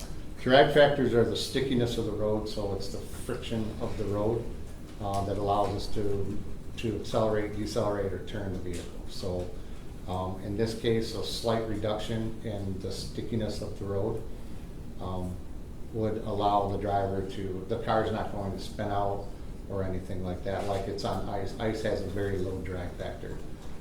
Pavement has a much higher drag factor. Standing water? Standing water it's actually both, because once you oversaturate the tires, then you can potentially hydroplane. So, but it takes a lot of speed and a lot of water to do that. So, Sergeant Avery, if I understand correctly, is that your data actually demonstrates that the vehicle that Detective Sergeant Keely was driving was actually slowing down with the brakes applied to the point that the ABS kicked on at the time of this incident? Slowing down substantially, yes, sir. Thank you. Well, I'm sorry, 1 second. All right, we're set. Sorry, Judge. Ms. Tussar, do you have additional Yeah. cross-examination? Yes, Your Honor. You said it's slowing down, but he's still able to steer. That's correct. Yes, And ma'am. looking at exhibit number 7,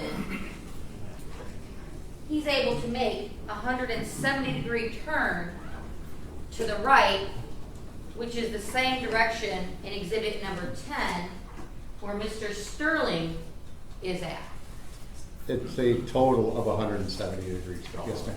He goes from 55 to 170. Correct. And he doesn't turn back the other way to 40 degrees until after the photograph in exhibit 5. That's correct. And again, exhibit 5 is that right rear tire hitting the curb. That's correct. Mr. Sterling is pinned between Sergeant Keely's car and the wall. Yes, ma'am. And you indicated the markings on the wall was consistent with the color of the blue jeans he had on. Yes, ma'am. So Mr. Sterling was in the way of Officer Keely's car from hitting the wall. That's correct. Gotcha. Thank you. Do you have any additional questions? Yes, Your Honor. Thank you.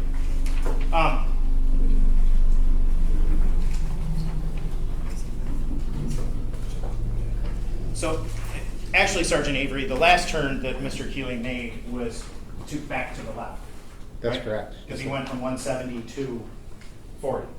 No, he went from 170 turn to Negative 140. to negative 40. Negative 40. Sorry, I said 140. I apologize. It's a 130 degrees to the left turn. So he went back the other way. Correct. Okay. I want to show you, this is your picture. Exhibit number 5. Wait for the judge to find that. Got it. I want to draw your attention, and we need our glasses on this one, okay? Can you see what's underneath that car? Are you talking about the puddle? That's what I'm talking Yeah, about. okay. Thank you. Nothing further. Any additional direct examination, Ms. Tussar? No. All right. May this witness step down? Yes, sir. Thank you. Okay, thank you. Do the people call additional witnesses at this time? We have no additional witnesses at this time. Oh, I'm so sorry. Sergeant Avery. I had a clarifying question. Oh, okay. If you would not mind. No, not at all. And I will re-swear you as I've already released you. Okay. Do you swear affirm the testimony about you to be true, the whole truth, and nothing but the truth, so help you Delgado? Yes, ma'am. I held this in my hand during those last several rounds of questions, just to make sure I didn't forget. I am looking at the People's Exhibit number 12. Okay, there's been a lot of those. There You're gonna are, have to. for your reference, this is the one that has everything at the half-second Okay. increments. Okay, and then there are these triangles right here that start at what is listed as area of first contact with Sterling. There's this, on your bird's eye view, that's the top. Well, those are two different. Okay, so up here, and my question is only this, these arrows, does that mark the actual trajectory of the vehicle that Sergeant Detective Keely was driving? Those are the distances. I don't know exactly what the path of travel is. Okay, so you don't know, like, for example, if he came through here by the Planet Fitness, or if he came on Eastern, or on 52nd and then turned. I know that from Trooper Ellis's body cam that he comes from behind him through that alleyway into the drive-through exit, I guess. But as far as where he was in relationship behind the Kentucky Fried Chicken or anything like that, I don't know exactly where he was there. Okay, you're just not able to give that, you just I don't know. Yeah, Okay. I don't know. That's fine, thank Okay, you. thank you.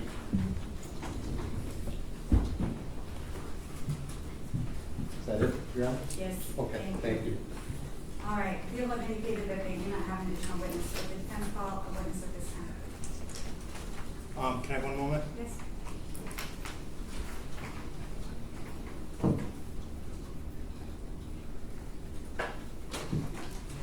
We do not, Your Honor, thank you.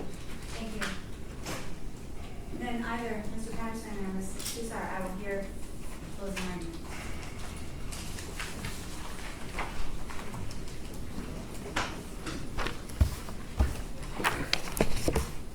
Yes, Your Honor. As the court is aware, Mr.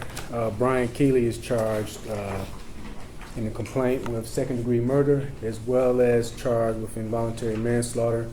This court has already stated on the record prior to us proceeding that this is a probable cause hearing. Probable cause hearing requires that the people show that there's probable cause to believe that the elements of second-degree murder as well as the elements of involuntary manslaughter show that a crime was committed, and people are also required to show probable cause that Detective Sergeant Brian Keely is the one who committed the crime. I would direct the court's attention to the jury instructions for second-degree murder. It requires that the people show the following elements. First, that the defendant caused the death of Mr. Samuel Sterling. That is, that Mr. Samuel Sterling died as a result of the crash between the vehicle driven by Brian Keely and the hitting of Samuel Sterling. You heard the testimony of the witnesses here today. Specifically, you heard from Detective Egan, who stated that Brian Keely was the one who was driving the Hyundai Palisade vehicle. You had the testimony also from Sergeant Tubergen, who stated that he spoke to Brian Keely, and Brian Keely stated that he was not injured and the airbags from his vehicle did not deploy. The court is also aware, at least circumstantially, that the airbags did not deploy on the vehicle that the court has seen in the various videos as well as the still shots. Second, the people have to show that the defendant had one of these three states of mind. Either he intended to kill, or he intended to do great bodily harm to Samuel Sterling, or he knowingly created a very high risk of death or great bodily harm, knowing that death or such harm would be the likely result of his actions. The people believe that probable cause has been shown, at least for purposes of this record and for this hearing, that at a minimum, Detective Sergeant Brian Keely knowingly created a very high risk of death or great bodily harm, knowing that death or such harm would be the likely result of his actions. Now, where do we get that from? Or what is the evidence that suggests that? Well, I would suggest that Judge, even if you set aside the different various factors, that being the speed of the vehicle, the brakes of the vehicle, how many seconds, things of that nature, at a minimum what we know is that Detective Sergeant Brian Keely intentionally turned his vehicle in the direction of Samuel Sterling. We know that. He turned his vehicle in the direction of Samuel Sterling. Now, did he turn his vehicle in that direction for the purpose of trying to apprehend him with the rest of his team? Yes. Was Detective Sergeant Brian Keely's intention to cut him off? Probably was. But the issue here is whether he knowingly created a high risk that death or great bodily harm. Notice that the third prong doesn't say that he has to knowingly create just a very high risk of death. It's a very high risk or great bodily harm. And I would submit that at a minimum, probable cause has been shown that anytime anyone drives a vehicle towards another person, a vehicle that weighs thousands of pounds, and you're getting within feet or inches of that person, you are knowingly creating a very high risk of death or great bodily harm. Keep in mind that this situation, Detective Sergeant Brian Keely driving towards Samuel Sterling, was for a warrant, a felony warrant. And we're talking about a carrying a concealed weapon, felon in possession. You have testimony on this record from the officers that they did surveillance on Samuel Sterling. They were watching his house. There was no indication. The officers indicated that there was no evidence or no indication to them that on that particular day, and that's the day that we're worried about. That's the day that we're concerned about. On April 17, 2024, Samuel Sterling did not have a gun. He did not have a weapon. Detective Egan, they're watching him. A whole team is watching him. He had no gun. He had no weapon. There was no evidence, no indication that he took a gun from the house, put it in the car. There's no indication that there was any weapon. In fact, the car was searched. There was no gun in the car. There was no indication that Samuel Sterling had a weapon on his person. You saw the video. They checked his person. No weapons whatsoever. So, what is the crisis? There's no indication. This court heard nothing that any individual person was in danger. This was simply about apprehending a person they decided to arrest on that day.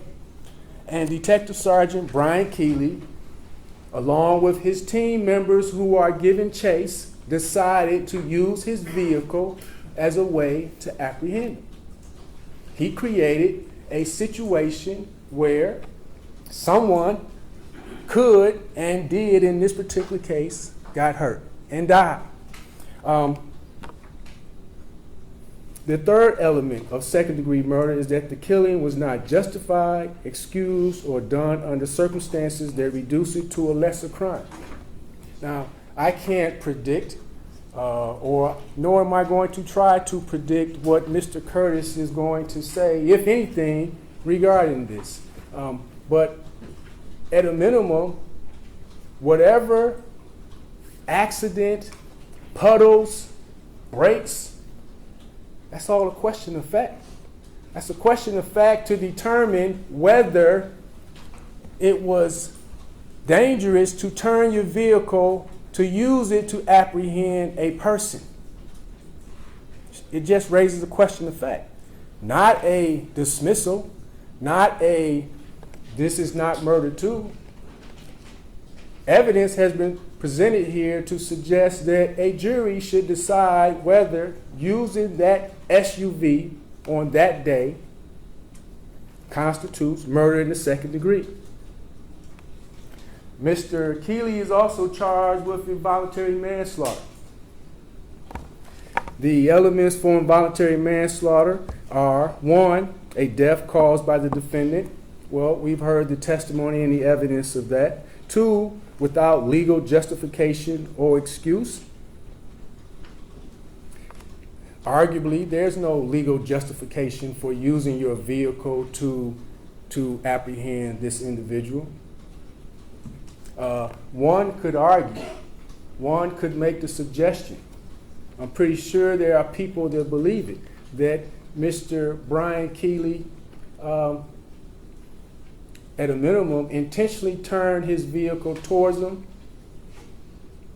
I won't go as far as to say that he intentionally decided that he was going to run him over, but he intentionally turned his vehicle towards him in a way that was grossly negligent.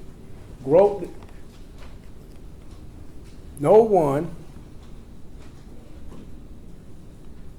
uses their vehicle to apprehend a person that's on foot without creating a dangerous situation.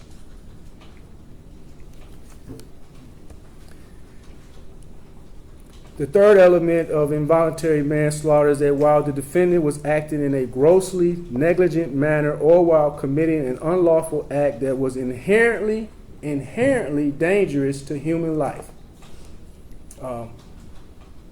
We all know, and again, apologize for even being repetitive here, but we know how dangerous cars can be to individuals. We're not talking about a situation, Judge, where a car is going down the street.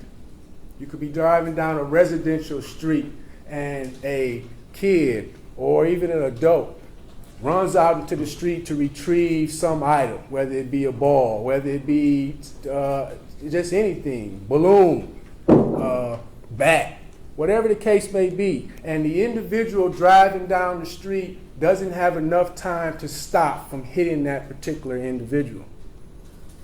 That's not what we have here. What we have here is Detective Sergeant Brian Keely intentionally turned his vehicle towards an individual for the purpose of apprehending them. He turned his vehicle to the right towards that Burger King. It was an act that was inherently dangerous to human life. I would also cite the case of People versus Hess, which clearly states that accident is not a defense to involuntary manslaughter. It's simply not. Even if anyone wants to argue that it was an accident, it's not a defense to involuntary manslaughter. Why? Because we're talking about gross negligence. And accidents get prosecuted all the time. Every last drunk driving case that happens in this state where someone dies, it is an accident. No drunk driver decides that I'm going to get in my car, go get drunk, and then intentionally hit someone. They get drunk, they drive, someone dies, it's an accident. It does not stop there from being repercussions or charges for that particular act. In fact, those drivers get charged with murder too all the time, depending on the circumstances. I believe, based on the evidence that's been presented, that we have shown the minimum standard, the minimum amount of evidence that is necessary to have this court bind the defendant over on the charge of murder in the second degree, as well as the charge of involuntary manslaughter. It is simply a question of fact for a jury to decide. Thank you. Thank you, Mr. Mr. Curtis. Thank you, Your Honor.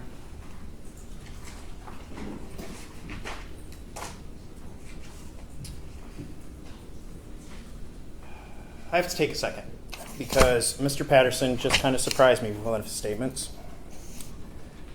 Is that anyone who chases an individual with their vehicle creates a dangerous situation. That's just the way it happens.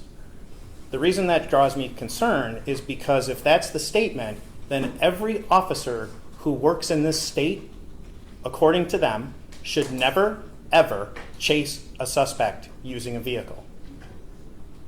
That means that law enforcement should never get out of their cars. They should never chase down wanted fugitives unless they are on foot.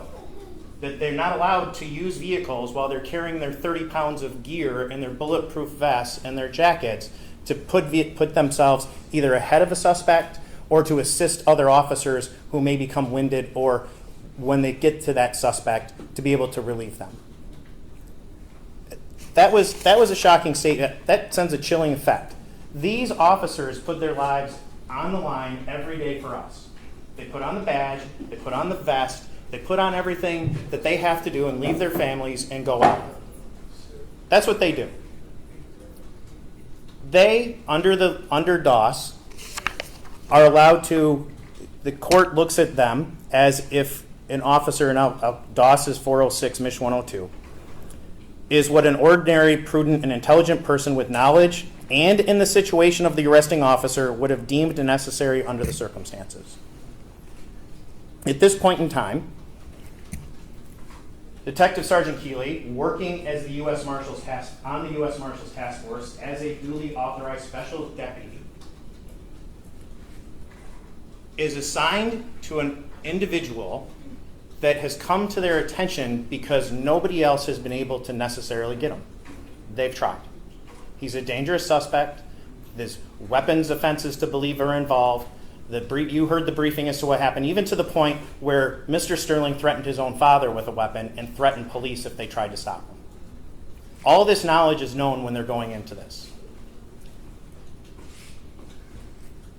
They try to stop Mr. Sterling.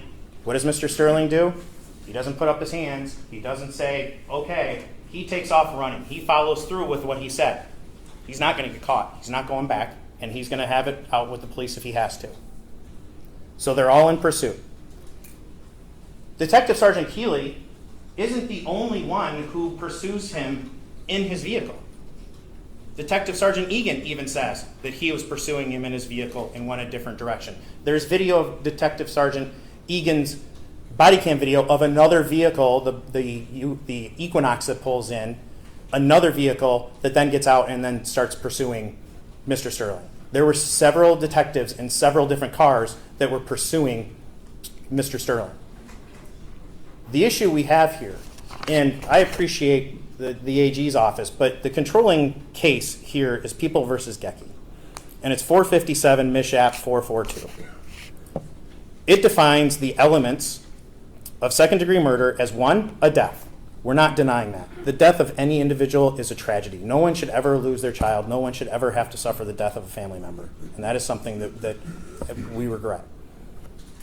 There was a death caused by an act of the defendant. Here's the issue that we seem to skip over. With malice, there has to be an intent. There has to be malice without justification or excuse. Malice is defined as the intent to kill, the intent to cause great bodily harm, or the intent to do an act in wanton and willful disregard of the likelihood that the natural tendency of such behavior is to cause death or great bodily harm.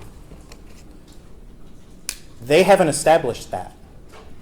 They want to claim they have, but even their own expert, Mr. Avery, Sergeant Avery, who they're relying on to say was that he turned the wheel and this was the turn, still couldn't necessarily define between whether it was the wheel hitting the curb, the back wheel hitting the curb, or what made that turn.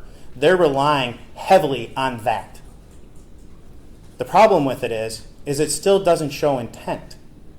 It doesn't show malice.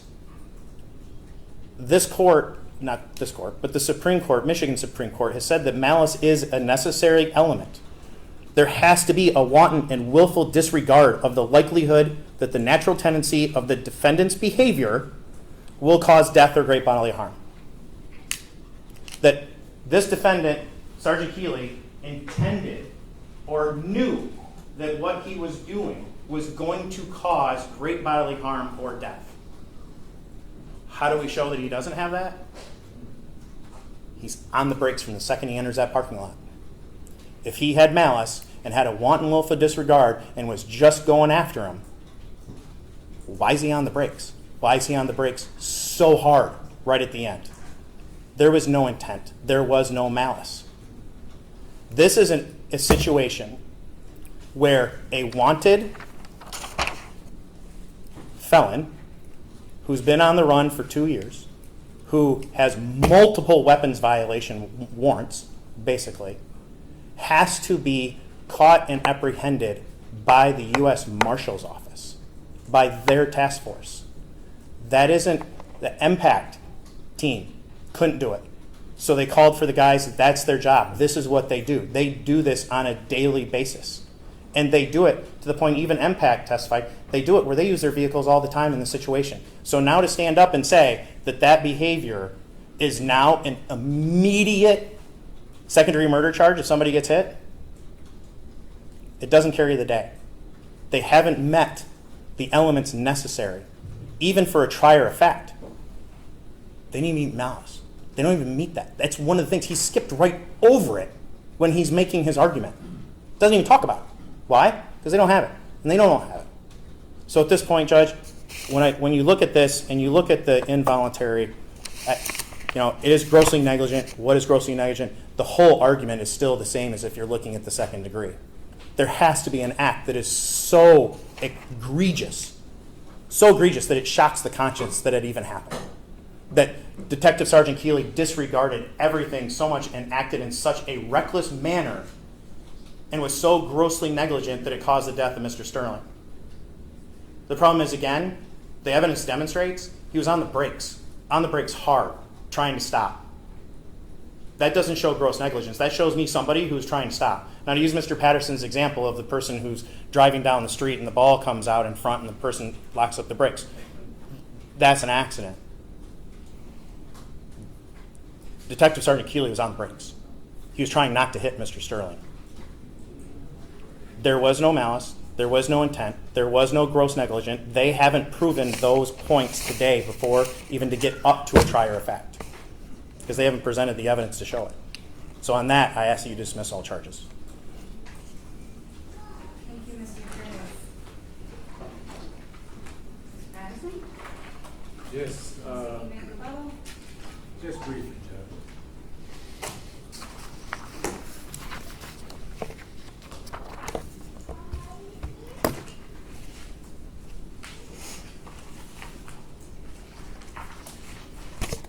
Judge, as it relates to murder in the second degree, I've read to the court what is the current jury instruction for murder second degree, which comes from Michigan Criminal Jury Instruction 16.5 for second degree murder.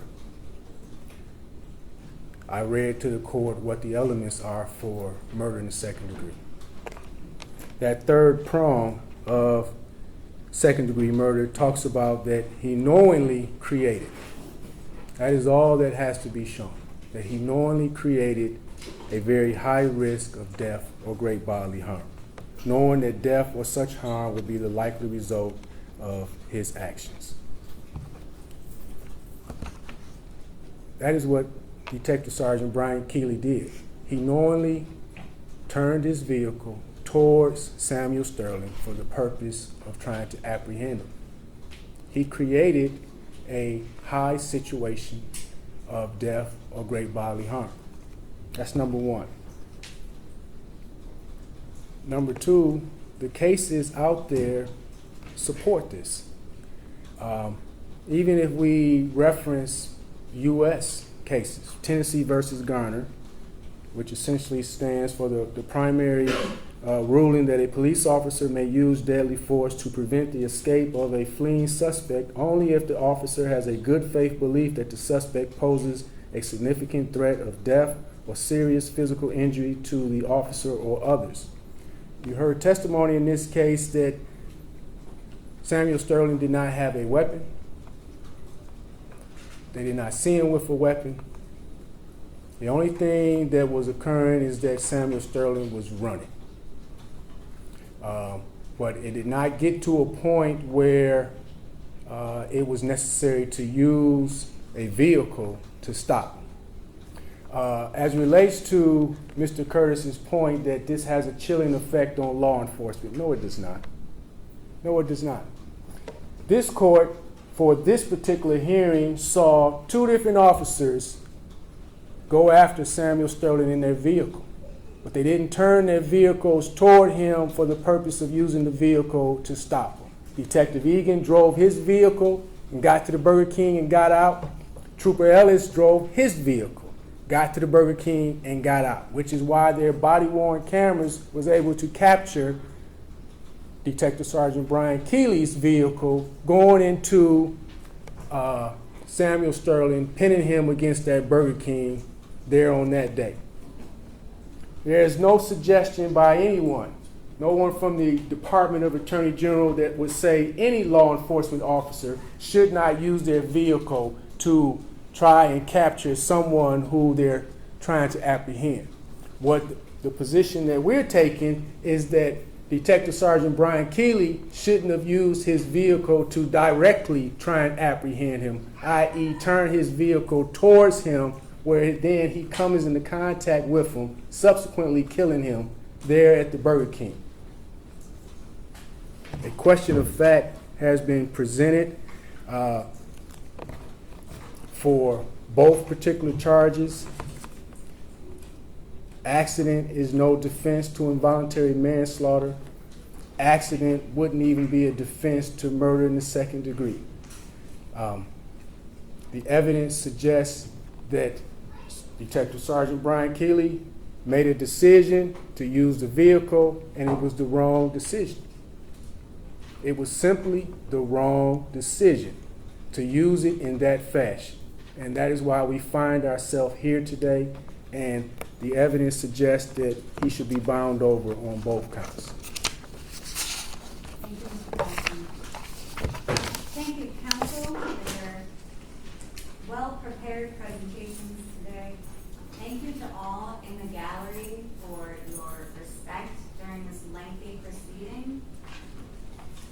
It has been a long afternoon, and I'm sure it hasn't escaped anyone that it's almost 6 o'clock.